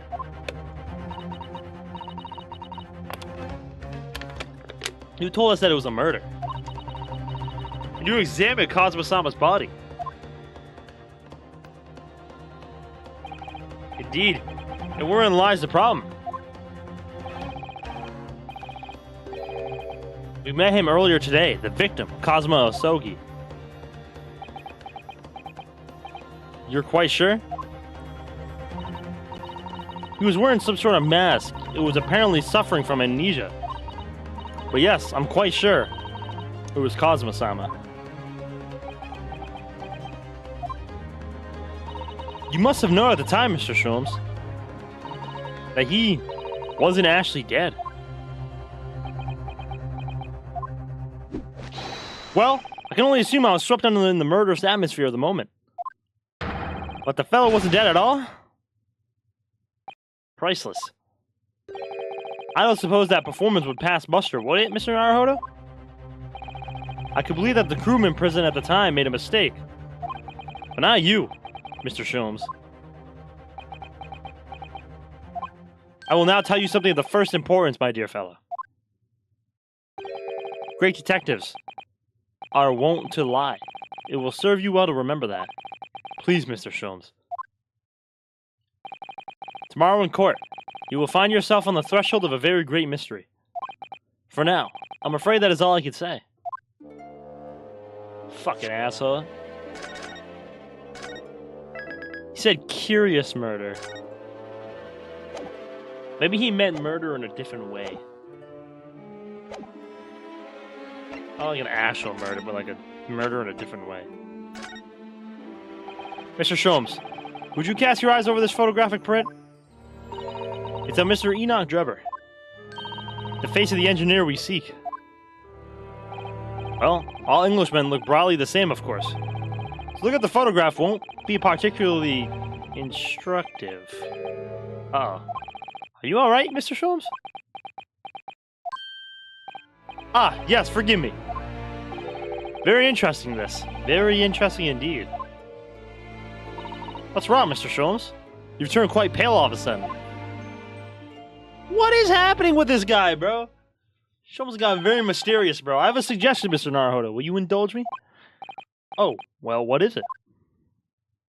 Sholmes has gotten really weird all of a sudden. As I explained to you when you arrived, the missing waxwork has been returned. I personally reinstalled it in the exhibit from which it was taken, behind those thick curtains. Just like Jiro. Oh yeah, it's the professor exhibit, isn't it? Is he the professor? Would you like to see it? For a mere 5 shillings? That's a special one-time only price, you understand? And me cock. Alright, bruh. What? The opportunity won't come again, I might add. Wouldn't you like to see the fruits of my labor? Oh, well, we don't have a rather pressing investigation to carry out. Perhaps we could postpone? The price is a very reasonable 5 shillings. I think you'll find it's well worth it. Are you being quite serious, Mr. Sholmes? Surely you need only look at my expression to ascertain if this seriousness or silliness. I can never tell with you, that's the point. Very well, it couldn't hurt. Here's your 5 shillings. Gratefully received. So, the special exhibit awaits behind the curtain. I invite you to pursue it at your leisure.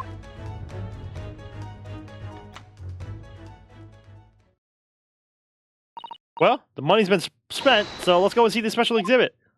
Why do we have to pay money to Sholmes, bro? Through those heavy curtains at last.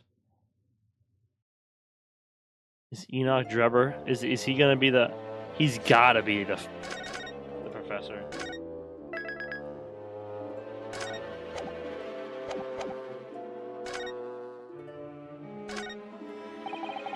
Are you fucking? No one's fucking. Doesn't seem right somehow that Mr. Sholmes slipped the money in his own pocket, does it? No. Ah, could ask you to retrieve it for us, using your special skills. Pickpocketing police officers and diddling detectives. Is this what makes Britain great? Not to mention demigod prosecutors taking the law into their own hands or chip-loving inspectors? Inspector Gregson comes off rather well in that list, I think. Fish and chips.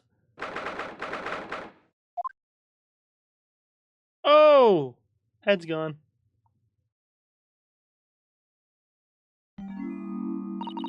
Oh dear, I felt a shiver run down my spine as soon as we walked in here. Miss Susato, I said we turn our heels and go straight home. Via a really big confectionery. We certainly can't do that. We paid 5 shillings already. True. Actually, now I'm looking a little more closely. We paid good money to see an exhibit that's clearly incomplete. The nerve of the great diddling detective is far more terrifying than anything else in this place. That must be what Mr. Sholmes meant when he said it was largely solved. Be that as it may. Mr. Sholmes heavily implied that there'd be a clue about the engineer here, didn't he? But where? So we paid 5 shillings. Let's do 5 shillings worth of investigation, shall we? Yes. We will get what we paid for. Is that fear or frustration that's making Susato's voice tremble?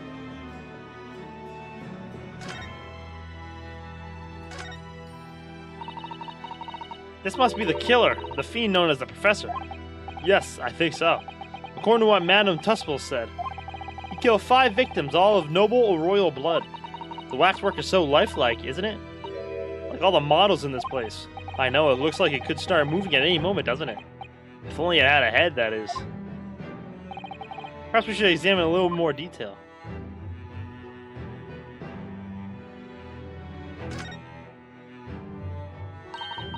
So this is the condemned man. Yes, the so-called professor. Then perhaps his head was chopped off by a guillotine. Unable to find peace, he emerged from his grave as a headless ghost. Oops. Do we have to entertain such terrifying ideas, Miss Susato? Anyway, I'm sure the model had a head once. There's a metal fitting for it, see? Then perhaps Mr. Sholmes absent-mindedly forgot to reattach it? That's an extremely absent-minded detective you're describing, isn't it? Or perhaps the thief absent-mindedly forgot to include the head when he or she returned it to the museum. And that would be an extremely absent-minded thief. Could there have been some reason why only the head wasn't returned? Well, whatever the reason, it means we don't know what the face of the infamous professor looked like, do we? Oh! There's something caught just inside the convict's jacket here. It's like a piece of broken glass. And quite a big piece, too. It's very thick, isn't it? About 5 times thicker than normal window glazing, I'd say. Where could such a thick piece of glass have come from, I wonder? Suppose it must have been made thick to increase its strength? But why? Well, perhaps because the glass had to span a particular wide area, such as in a big building, for example. Oh, well, we've seen such a large glass building recently, haven't we? Some of the glass was broken, too. You don't mean... Exactly. The Crystal Tower at the Great Exhibition. Why would glass from the Crystal Tower be lodged in this waxworks jacket? It makes you think, doesn't it? Curious. Earlier in court, we established the kinesis experiment was a trick. And now we discover this fragment of glass here in this waxwork. Is it just a coincidence? Of course it's not, bruh.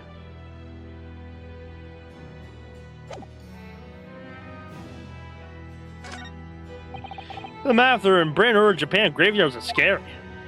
Now that I come to think of it, this is the first time I've seen a British grave. According to what I've read, the custom in Britain is to bury the dead as they were without cremation. What? But if you do that, you might accidentally bury people while they're still alive. I'm not sure that would be worse than accidentally incinerating people while they're still alive. I think we can both agree that it's best not to be still alive when our time comes then. What am I to say to that?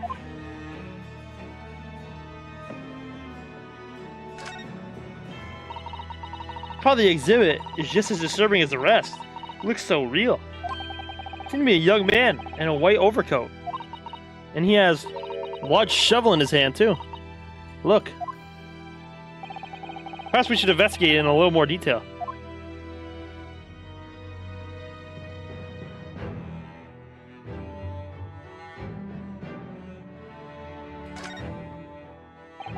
What's this here? Well, this would appear to be a lens in the middle, so I believe it's probably a camera. A camera? But it's so small.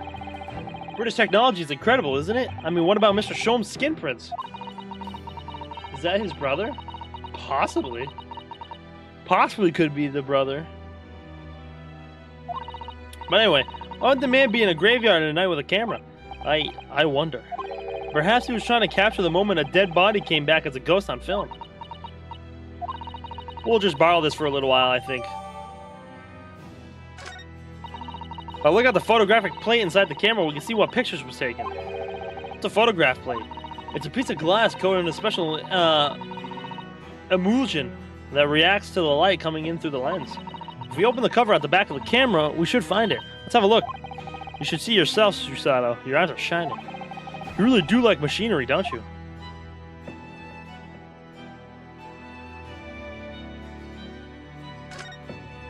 Can't see his face very well, can you? Perhaps if I just... Oh! Do you think you should be manhandling the exhibits, Mr. Naruhodo? I'll put it back exactly as it was, don't worry.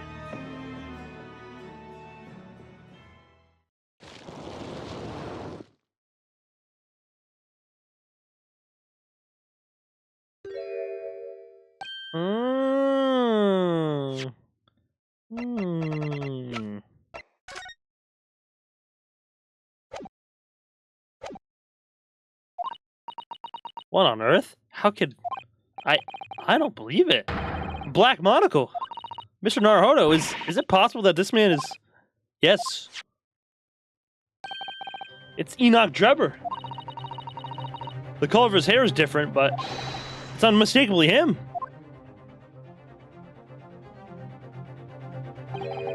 Indeed it is. Mr. Sholmes. Hi, hello, Thoster. My guess isn't the one with the shovel is the professor and he wanted to take a picture of the body. Well, I guess it's Enoch Drebber. So his brother is the professor? That wouldn't make sense. Unless, I don't know. Just who is this man? Why is he here in this exhibit?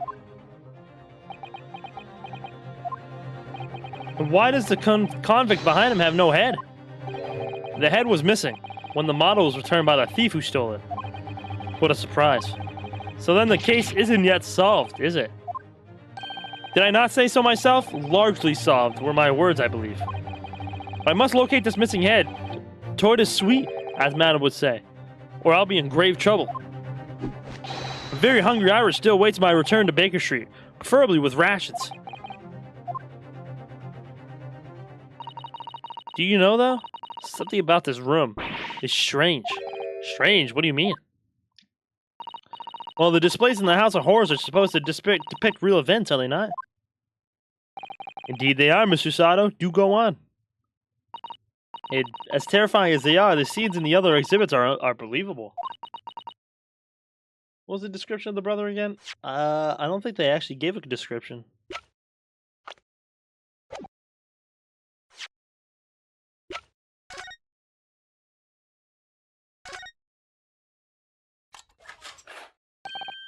Look, the cover camera came open.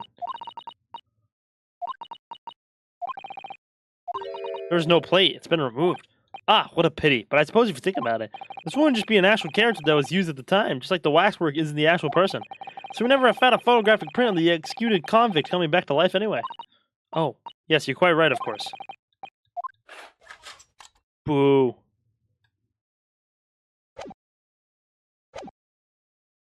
This one. This surely couldn't ever really have happened, could it?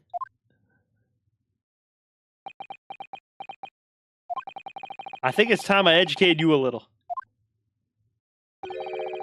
about the nature of the incidents involving the professor 10 years ago. Finally, Sholmes, damn! Took you long enough, guy. I believe I told you a little about the professor yesterday, did I not? He took the lives of 5 victims, everyone being either a member of the aristocracy or royalty. All were attacked by an enormous hunting hound. Oh, by an enormous hunting hound and had their throats ripped from their body. Oh gosh, an enormous hound? How awful. Enormous hound, you say? The killer was apprehended. It was a case of unprecedented magnitude in Britain, you understand. Accordingly, the professor was tried in a closed court. No members of the public were permitted. Closed court? So you meant the professor's identity? As you surmise, my dear fellow, his identity was never made public. Naturally, he was found guilty and was summarily sentenced to death by hanging. He was buried in a grave at Lowgate Cemetery, which adjoins the rear of the prison where he had been held. However, that was not the end of the affair. Oh? Very night that he was buried, the convicted man came back to life. Came back to life? He clawed his way out of the ground and emerged into the moonlight graveyard. The exhibit here depicts the very scene as described by the sole witness to those chilling events. There was a witness? But of course, my dear fellow, it was none other than the young man in the white overcoat, Enoch Drebber. He saw it happen?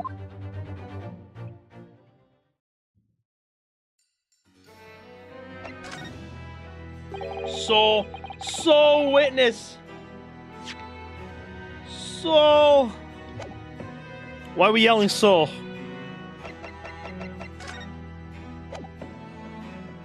They said he was a thin man, as I remember, but maybe they were talking about the professor.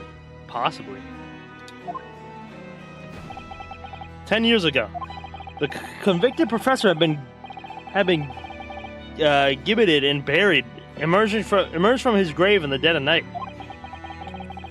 The sole witness to that unimaginable scene was this young man. Which means the scene is completely BS. Maybe that's just how they. I think that's how they write Soul. It's so horrifying. Scared out of his wits, the young Drebber ran to a nearby police station to report the incident. And the sheer terror of what he'd seen is to have turned his hair white overnight. Yes, as shown in the photograph we have of him. His hair is completely white. For the following few days, the story of what he'd seen was on every front page of the Capitol. The public was frantic for every last detail about the killer who come back to life. As you've seen, an exhibit was even created here at Madame Tussauds. I can quite understand why the man's hair turned white, certainly. What I don't understand is what Mr. Drebber was doing in the first place. On a lowly graveyard in the middle of the night. Yes, what? What was he up to?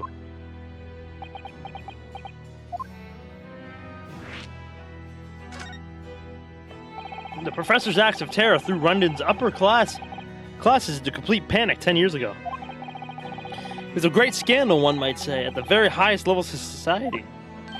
And since the killer's identity was never made public, rumors abounded. After all, no killer had ever before systematically employed a dog as a weapon of murder. Yes, I can imagine the impact that the case must have had. But in time, of course, the rumors abated. So, too, did the talk of the shocking witness account of the convict who came back to life. It was forgotten, dismissed as dubious ghost story, as a preposterous parlor tale.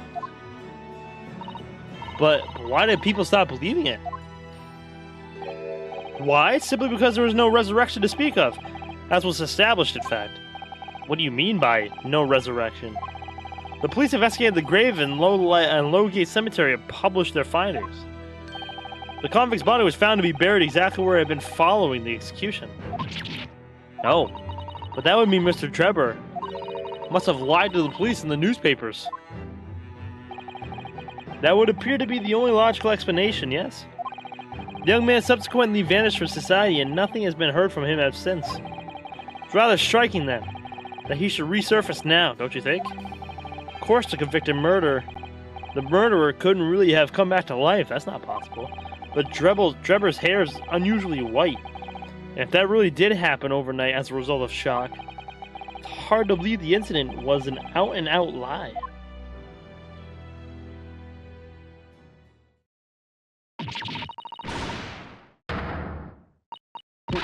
What the bleeding Nora, Odo? What have you gone and done? Gina, what are you doing here? I asked Iris, and she said this is where you'd be, so... Gina, not so loud in the museum. Madame Tussauds will have you take a position as a waxwork if you're not careful. I think there might be a more pressing concern. I still had some flash powder left from 6 months ago, so... alright, Gina, we understand. But please, put the gun down. Is she all mad, bro? Sorry, I got scared. You should try being the one on the other end of the barrel. So, what brings you here, Gina? What brings me here? What'd you think? We found it. We found that dodgy Cove's workshop. What? You found Drebber's workshop? Yep. Toby's nose took me straight there. The boss and the others are heading over there now in a drag, so come on. Here's the address. I got the boss to write it out.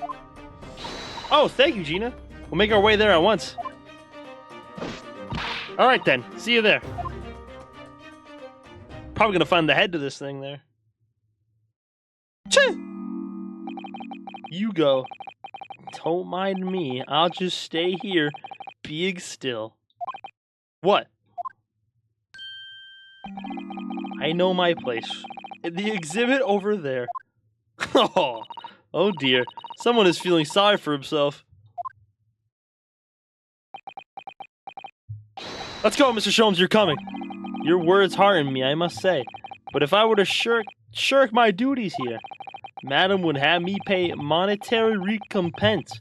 And Iris's dinner plate... Forget that! I'll pay for everything!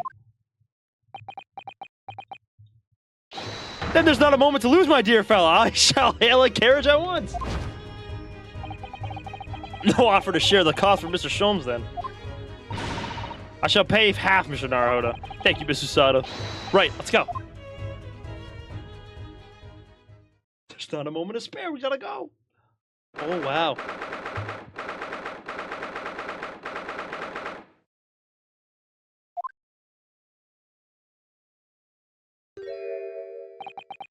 That looks like...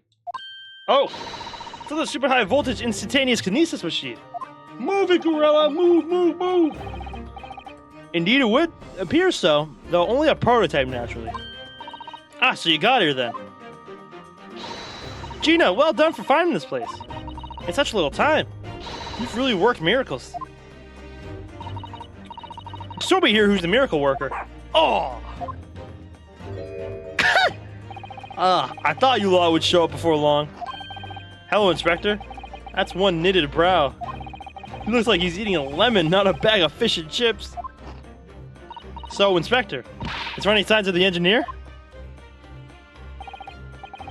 Sadly not, we didn't find a soul in here. Oh, what a shame. Here we go.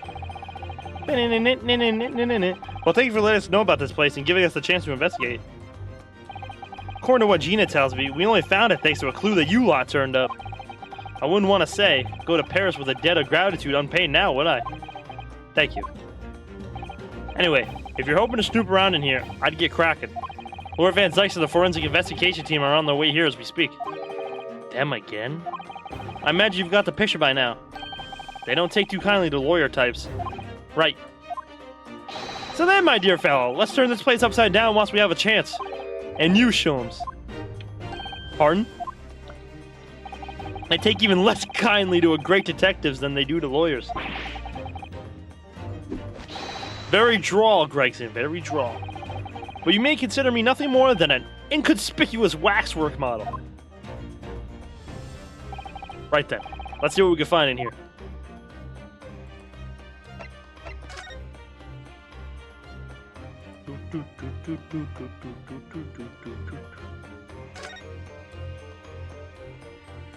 I love this song.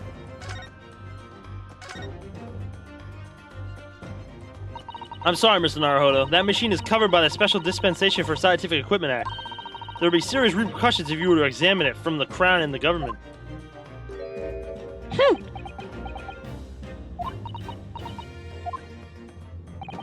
Well, those two don't seem to be holding back. It's quite hollow inside. No working parts or devices of deception to be seen, my dear fellow. No loose change dropped on the floor or nothing. Not even a bone for Toby here, my dear fella. British people are very much ruled by their own ideals, aren't they? I think that's just these two, Miss Susato.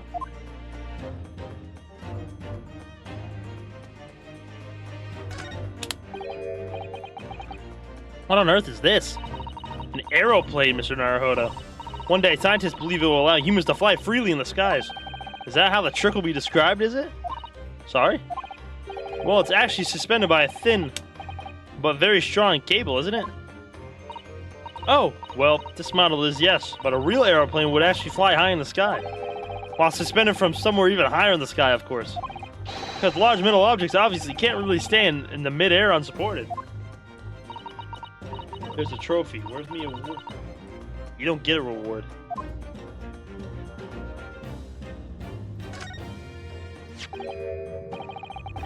Ah, this appears to be most interesting.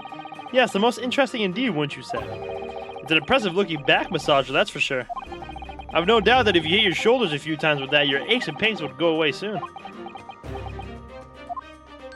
It's a Royal Society trophy for excellence in science. A young scientist could wish for no higher honor. Ah. Would you like a massage? No, I'm fine, thank you. I had no idea it was such a grand thing. I think it's becoming increasingly clear. But there's much more to this Mr. Enoch Drebber than conjuring tricks. I couldn't agree more, my dear madam. And how about you, Mr. Naruhodo? Wouldn't you like to take it with you? For your tired shoulders, of course? He's not going to let that go, is he? It's curious, though, isn't it? You would expect such an important trophy to be proudly on display somewhere, not haphazardly cast aside. English gentlemen can be quite a mystery sometimes.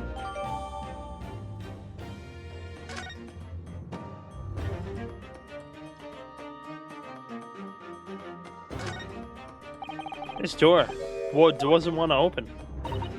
Yeah, it looks like it's got a pretty hefty lock on it. There's a specialist locksmith on his way over from the yard, so hands off till he gets here. A permission inspector. I could have that lock open in less than a minute. Well, you don't have permission. And no one's giving it to you. Gregson looked as he really enjoyed that. Well, there's no sign of anybody on the other side. No, Drebber must have fled at the first sign of danger.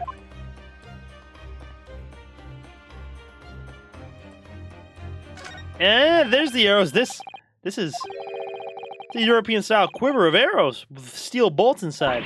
Oh, do you suppose? Crossbow bolts, these. And just the right size for the bow you lot turn up at the exhibition grounds. In other words... Yep, that's more evidence to support your theory. All goes to show that Drebber was the one pulling the strings behind the scenes of the whole scam.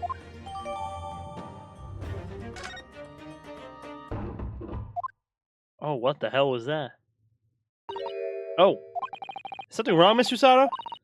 Well, I thought I heard a noise. From the far side of that door. Well, Gina, did you hear it too? Yeah, I heard it and all. What'd you reckon, Toby? Oh. Right, mine in the grease. Whoever's in there, open up! This is Scotland Yard.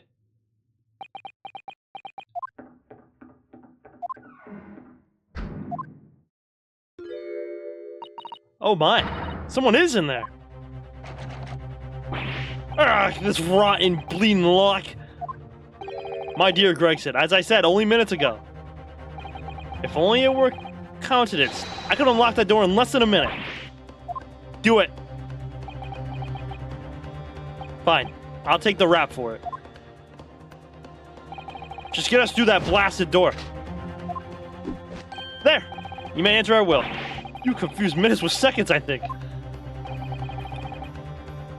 Time is of the essence, I feel. What are we waiting for? Nothing for it, I suppose. This is an emergency. Let's go, Gregson. There's a strong possibility that beyond this door is the engineer you all seek. Be prepared for action, my dear fellow. Yes. I'm gonna tackle a motherfucker, bro. Get him, gorilla. Oh my god, it's a time bomb. I think we gotta go, fellas. What? What's happening here? Why is everything upside down? Rats, there ain't no one in here after all. But there must be. It was only moments ago that we heard those noises. It was just the sound of Drebber running away. There's only the door inside into this room. It's fake! And no windows that could afford an escape route. Those skylights are too high. Is this one of those, like, flipping rooms? What's up there? Are they footprints? On the ceiling? Blow me! No thanks, Gregson. What have we have there, then? Are we just gonna ignore the dynamite sitting right there? Looks like someone was trying to burn something in a hurry. Oh, that looks like a set of blueprints. To what? To that Professor Hairbrain's Barmy machine, is it? Blimey! If we had these, there'd been no need to muck about trying to investigate all that scrap metal. There is something of great interest here, too. This rope was lying on the floor at the foot of the pillar. A rope? What's the significance about that? Never mind. You see, but you do not observe, Mr. Naruhodo. You must investigate the entire room thoroughly, and before the forensic investigation team arrives, too. I was gonna say, are we just gonna ignore the dynamite on the floor, bruh? Mr. Sholmes, have you found something? Ah, Mr. Naruhodo, yes, a point in fact. Something rather fascinating. What do you make of this? Let's see. I've never seen anything like it before. It looks like a bundle of thick cigars wrapped in a large watch to be bought. Ah! Mr. Sato, what's the matter? That's a... Surely that's a time bomb, isn't it? What? Did you say? A time bomb? I love Gregson's panics animation. It's so funny. Sorry, but what is a time bomb exactly? Eh? You truly are one of a kind, Mr. Naruhodo. I won't take that as a compliment. Huh. You don't know nothing, do you, Odo? You haven't got a clue what it is either, have you, Gina? I invite you to consult a dictionary later, Mr. Naruhodo. But this particular specimen is no time bomb, though I confess it has very similar appearance. Oh, well, thanks goodness. But then, what is it? I see. So that's it. Goodness, Mr. Shobes. Have you seen to the heart of the matter? There are times when I consider my lot most unfair. For I'm fated never to know how it feels to flounder as you do when a puzzle presents itself. But I have learned to accept the hardships that come with being a great detective, Miss Usada. Here we go. I feel a great deduction coming. Once again, I can draw two conclusions from the scene we see before us.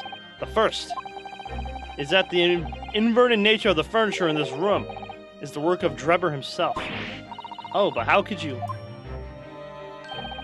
And the second conclusion, that the small device at the floor there is, without question, completely genuine. Please, Mr. Shobes, you must explain everything. It would be a pleasure. After all, it is a great detective's civic duty to teach Scotland Yard the finer points of the trade. Well, Inspector Gregson seems delighted with the idea anyway.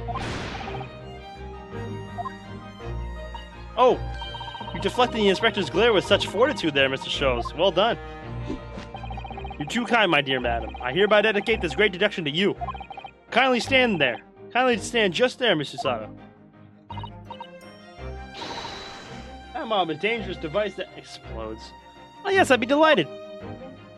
So, shall we begin? Once again, Herlock Sholmes is proud to present his logic and reasoning spectacular. The game is afoot.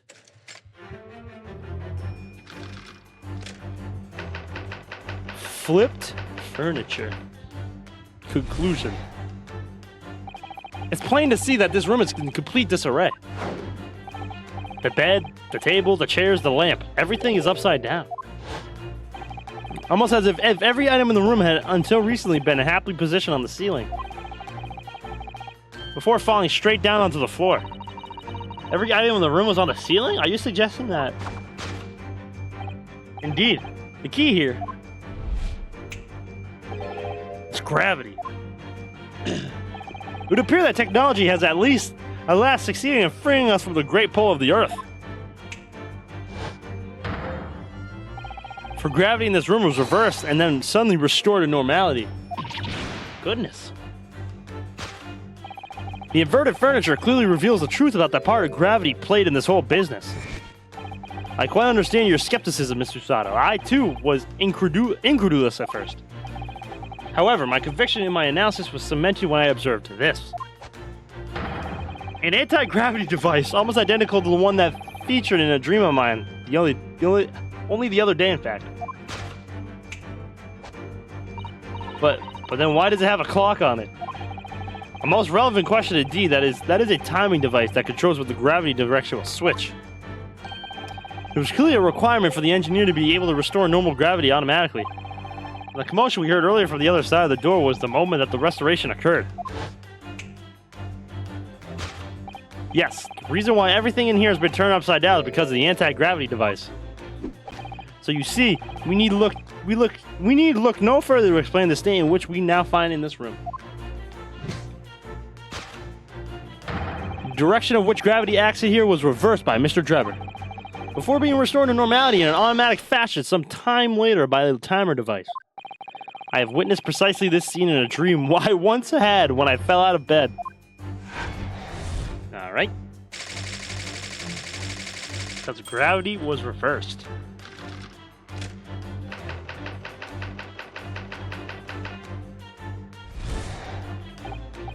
Now let us consider the next conundrum. What was our engineer's friend's aim? Indubitably, the greatest clue we have to explain his actions is above our heads. Yes, how is it possible there are footprints all the way up there on the ceiling? Questions whose answer will lead us neatly to the truth, my dear madam. The reason there are footprints on the ceiling is because of the skylight, because of the nearby skylight. Of course, Drebber's aim was singular to escape. However, there is but only one way into this room, excepting the skylight, that is. Ah.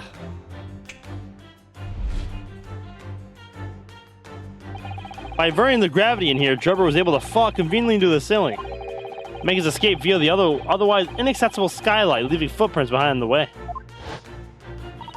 The ceiling in here is very high, Mr. Shrooms. If the gravity reverse was sudden, wouldn't Mr. Drebber have fallen up to the ceiling rather violently? If falling up is both scientifically and philosophically a rather interesting concept, I feel. Super monkey balls, big meat. Alright, bro. But the man was cornered with nowhere to run, so escape through the skylight was his only option. You may recall that I found this in the room earlier, which I believe offers a solution. Oh, the rope. To reach the intended destination, what better tool than this rope? By anchoring one end to the wall, this man was able to lower himself safely to the ceiling. Which explains how Drebber was able to escape this room before our arrival. He reversed the pull of gravity and fled via the skylight. And personally, I should very much like to reverse the pull of gravity again now, just for fun.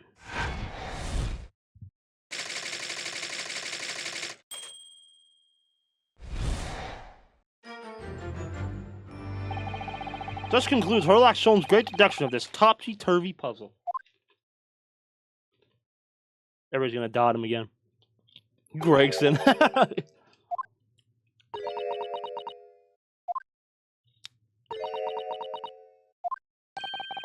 She's completely spellbound. Mr.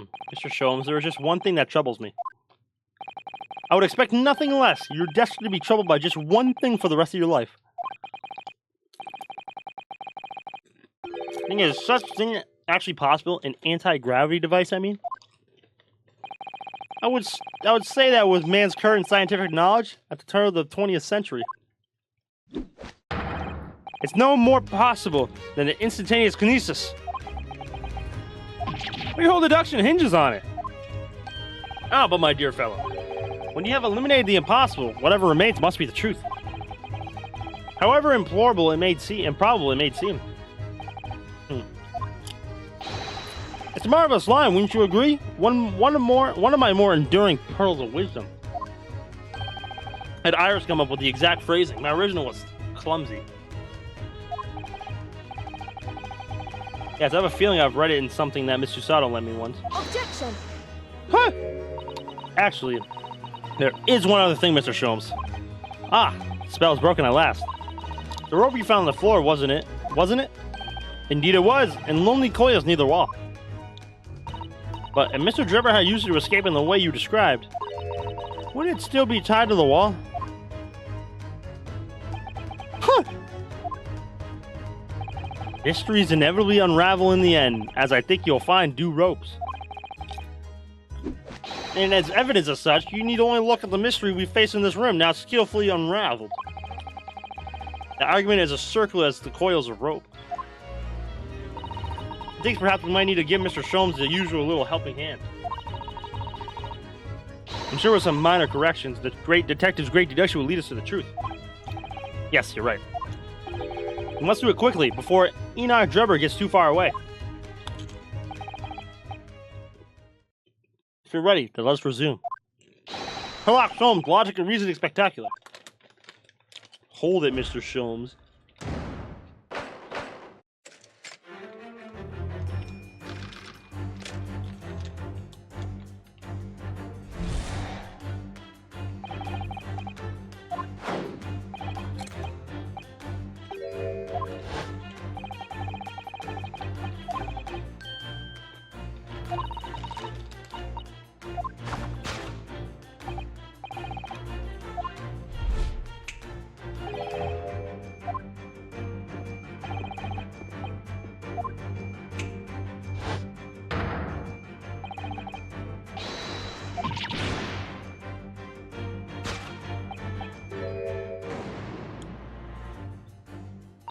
I think gravity could have been reversed in this very room. I find the whole idea utterly enthralling.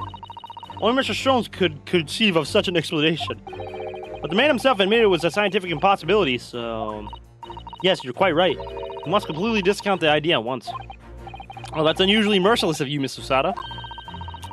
When you have eliminated the impossible, whatever remains must be the truth. The great detective himself said so, didn't he? while refusing to part with his dreams of anti-gravity devices. Yes, I suppose so. Well, let's see if examining this topsy-turvy scene a little more closely reveals some proof that shows exactly what the gravity in his room was or wasn't doing.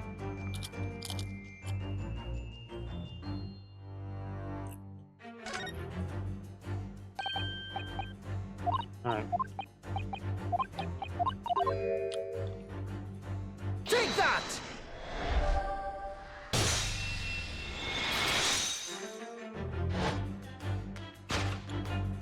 The upright vase clearly reveals the truth about the part gravity played in this whole business. About my word, Mr. Naruto, you surpassed yourself by completely turning my argument on its head. Trying to impress your assistant here, perhaps. No one is trying to steal your spotlight here, Mr. Sholmes, trust me. As you rightly say, though, it appears at first glance that all the furniture in the room is upside down. This unassuming slender vase is standing keenly to attention. And unlike the large safe, there was nothing affixing it to the floor. It is the exception that breaks the rule. In short, much as it pains me, the gravity in this room was never inverted at all. My deepest sympathies for your loss. Oh, poor Mr. Sholmes. Huh. But now the show must go on, so let us continue with our deductions. Now we know that this contrivance is not, in fact, an anti-gravity device. There remains but one other possibility. You don't say. Someone deliberately turned over every piece of furniture in here. Which might sound obvious, but leaves one mystery very much unsolved. Namely, why would anyone choose to do that? Quite, and naturally, there's an explanation. The reason why everything in here is upside down. Okay, bro. I thought we just said it wasn't an anti-gravity device. He's absolutely determined that this device must have something to do with it, isn't he? Come on.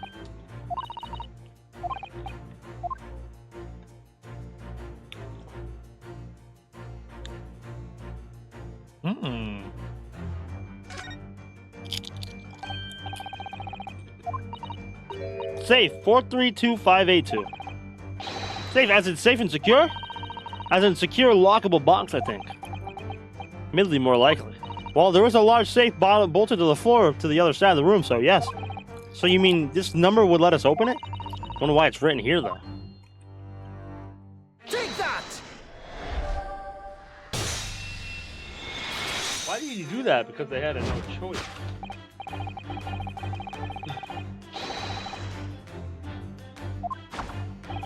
Precisely. I believe Mr. Naruto. You had a very similar experience once, did you not? Yes, last year. When I bought a lottery ticket and noticed the ticket number on the inside cover of the book just in case. That's it. For people are forgetful souls at heart and always make a written note of important information. Just keeping the ticket itself safe would be more sensible, I think. And what, pray, happened next, Mr. Naruto? When the day of the draw came around, I forgot which book I'd written the number in and had to turn my room upside down to find it. That's it, for people are forgetful souls at heart and always forget where they've noted things down. Now if you always note things in the same place. I actually won the second prize, you know. I couldn't remember which magazine I slipped the ticket into, so I had to turn my room upside down. Thank you, Mr. Naruto, but I believe I proved my point now. Which is that a very similar scenario that's clearly unfolded in this room. Finding himself requiring access to the safe, the occupant of this room needed a combination code. Remember that you'd written it on the underside of a piece of furniture, but forgot which one. Leading to the state in which we find the room now. Yes, Mr. Driver overturned all the furniture in here, in a desperate hurry to locate the combination code that would unlock the safe.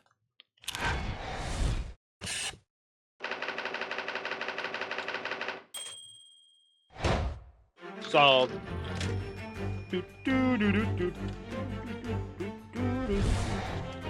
No. Oh, I don't need to talk. I don't need to read this.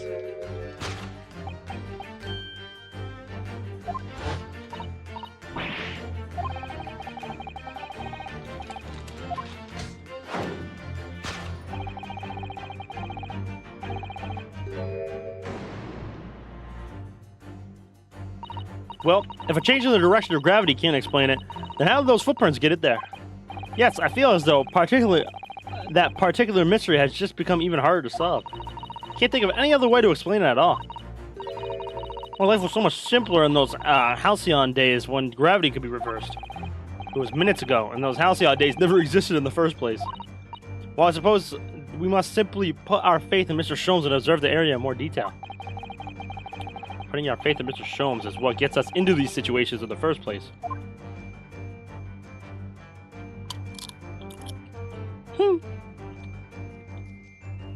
Take that!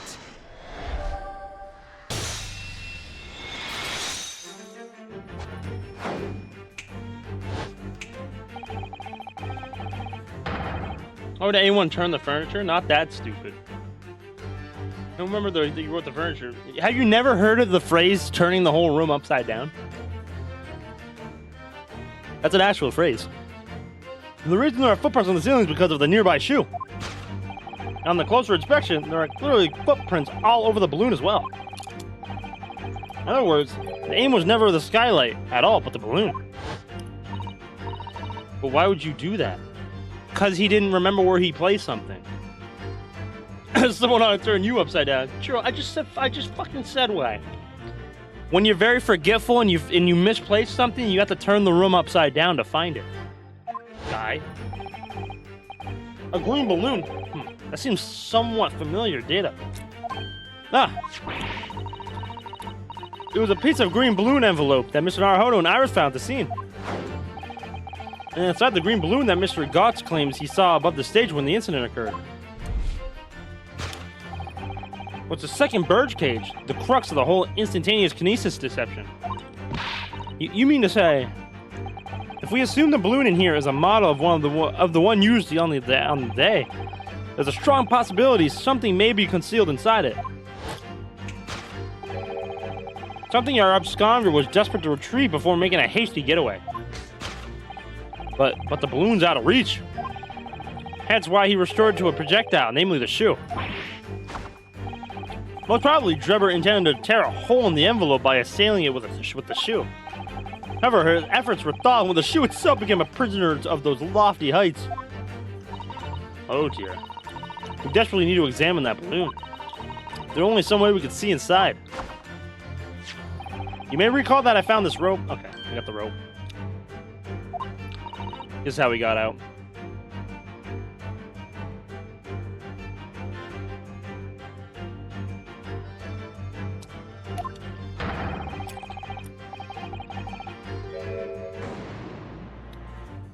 Why would you crouch if you could just flip it over, bro?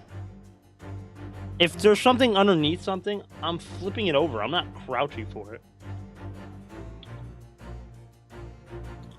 Jiro, you're in the minority here, buddy. Mr. Sholmes has managed to bring the deduction back to the rope. I have to admit that was clever. So we just throw the rope up to the balloon and then pull it down on us to the ground. Which is much easier said than done, I feel. It could take us a very long time as well. True. Perhaps we need a more surefire method. In fact, we already have one, of course, don't we?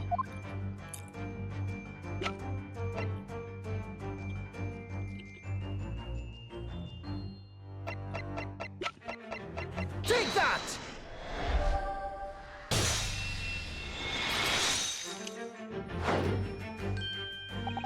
To reach the intended destination, what better tool than this crossbow? That was found at the scene, in fact.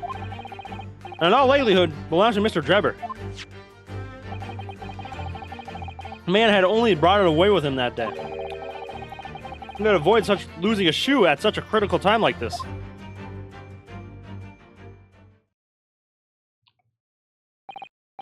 So, shall we? Your curiosity is deeply stirred, no doubt, my dear fellows. What is it that Enoch Drebber has hidden inside that balloon?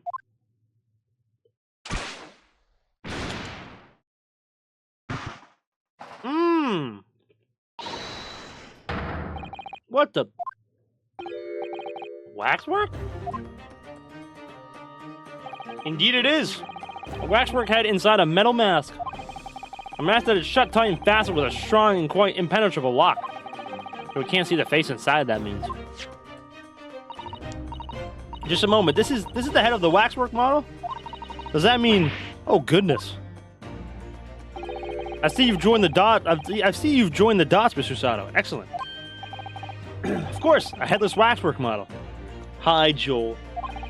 The case of the abducted Madame Tussble's model that you largely solved. It was only the head of the kill that was still missing.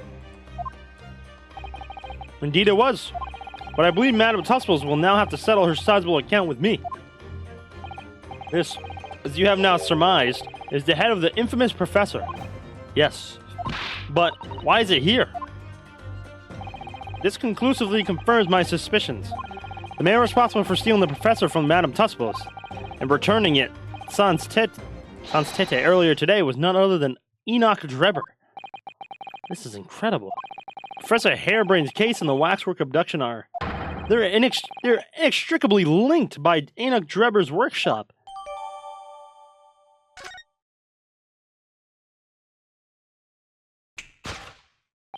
Well, it appears our logical pleasure cruise has come to an end, my dear fellows. All that remains is, yes, to speak with the architect of this adventure. The architect? You mean Mr. Drebber? It seems quite impossible that he escaped via one of the skylights. Obviously, the man must still be in here in this room. What? And his location should be abundantly clear. If you simply reflect on the journey we made together, he locked himself in the lock? Enoch Drebber is right here somewhere in this room. Bro threw himself in the lock!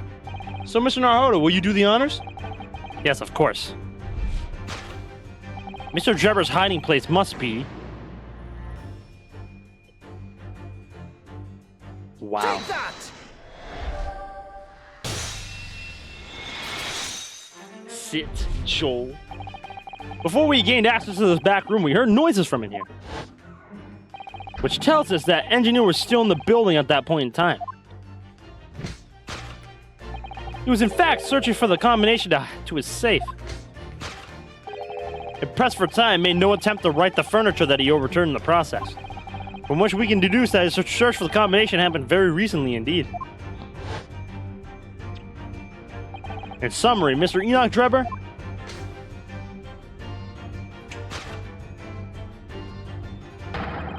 is at this very moment inside the safe. This concludes Herlock Sholmes' great deduction of this topsy-turvy puzzle.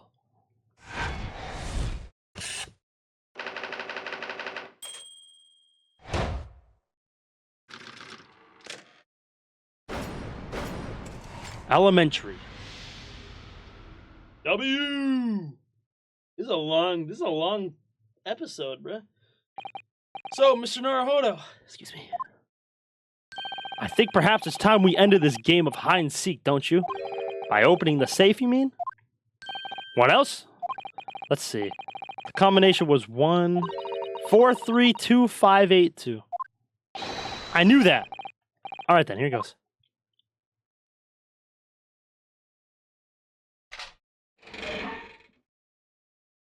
Cha! You found me.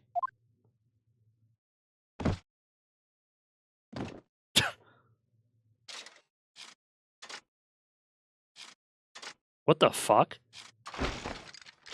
What is...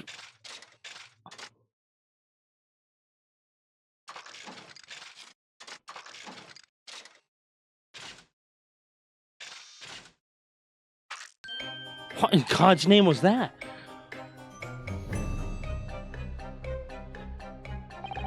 Right then, sir. Mr. Enoch Drebber, I presume? Correct. You better start talking, you trick Professor Harebrain with that bogus machine you built. And you shall have to explain the theft of the waxwork from Madame Tussble's as well. Whilst I would be delighted to answer your many questions. Personally, I would advise that you deactivate my little parcel first. Deactivate your parcel? I refer, of course, to the time bomb. I left it in a prominent position. Ah. Huh. Oh, wow. I see. Stunned silence. You're all gearing up to die with me, then? No. Oh, shit. Mr. Sholmes, we have only 7 seconds to spare. That was too close for comfort. I've got one foot in the grave already. Are you trying to help us get a killer or get us killed? Mr. Sholmes' deduction can be completely life-altering, can't they? Well, my dear fellows, that was a close shave. The resemblance to an anti-gravity device is really quite startling, I must say. Anti-gravity devices don't exist. Whew, I wouldn't push it, Mr. Sholmes.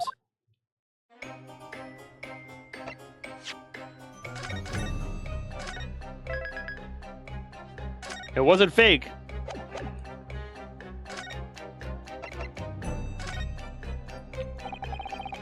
What on earth happened in here? You found me, haven't you? No need to screw me down any further. Everything in here is precisely what it seems. Yeah, well, we'll be giving it a thorough going over. Don't you worry, Drebber. Oops. It's how you were able to locate my workshop. That is not what I was not expecting. When I heard whistling from the other room, I knew it was time to bolt. Whistling? Ah, that would have been me. Oh. For some reason, I woke up in fine fettle today. Fine fettle. Tch. No words. Just tightly squeezed chips. Clearly, I must have a screw loose, though, as I couldn't remember the combination for the safe. And another one loose, as I couldn't remember on which piece of furniture I'd written it down. He also found a rope over by the wall. Yes, I had to help to exit through the skylight, but sadly the rope was too short. So I then set about searching for the combination code to open the safe. And burning the incriminating blueprints, don't forget. Regrettably, though, you failed to retrieve the head from the balloon among the rafters. After that, you hid yourself inside the safe? Having first set this parcel ticking? Well, I had no intention of being nailed by the police. Got a death wish, have you? Hiding right beside the ticking time bomb. Please, why do you suppose I chose to hide inside the safe? It's no ordinary safe, it's specially designed. A dynamite explosion wouldn't leave a scratch on it. So in fact, the safe was the only safe place. Precisely. Once you climbed inside, you wouldn't have been able to get out again. I invite you to look more closely. The safe is filled with a handle on the inside to allow the door to be unlocked from within. Ah, so it is.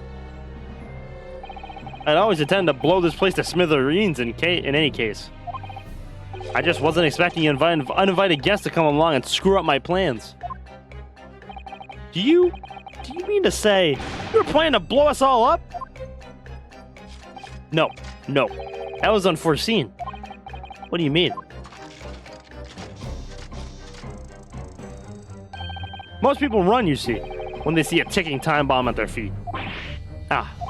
I calculated the time required for a retreat to a safe distance and set the device accordingly. Well, your seemingly endless discourse in here threw a spanner in the works.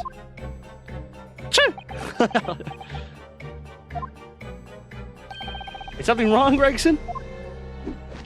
Do I have something on my face? Besides the usual eyes, ears, nose, and mouth?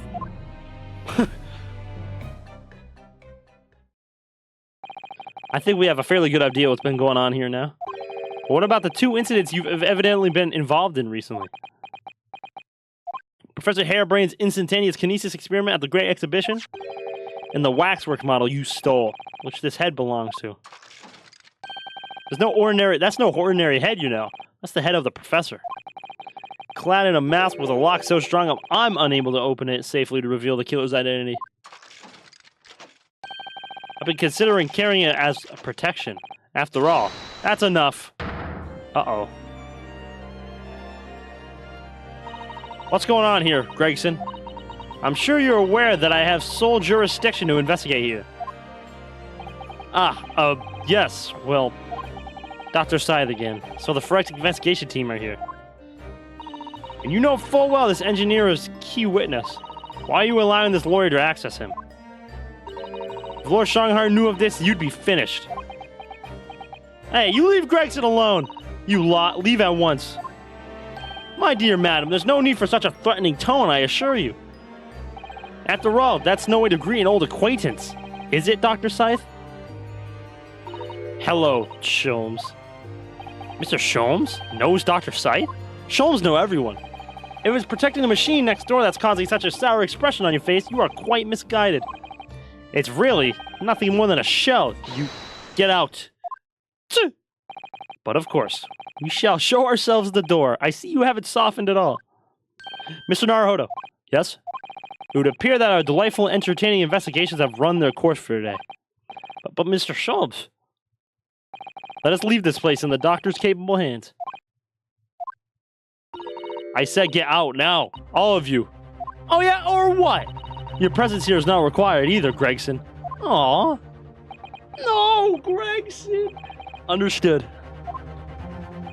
But I'll just say one thing before I head off. If it wasn't for this lawyer and his companions, we never have found this place, and the whole workshop would have been blown to bits. There was a time bomb set in here that this lot disarmed. Inspector. Bitch.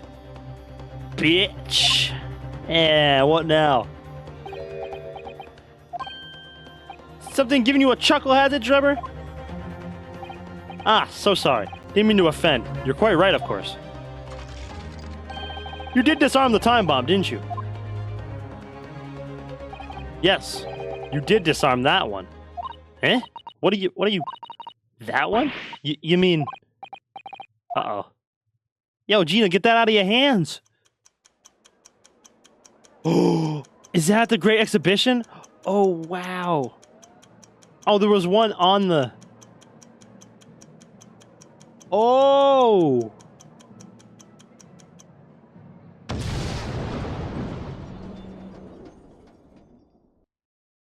Oh no, this motherfucker wild, bro. It was an hour later that we heard the news of the enormous explosion that ripped through the experimentation stage at the Great Exhibition. Professor Harebrain's invention and all its secrets were blown away forever.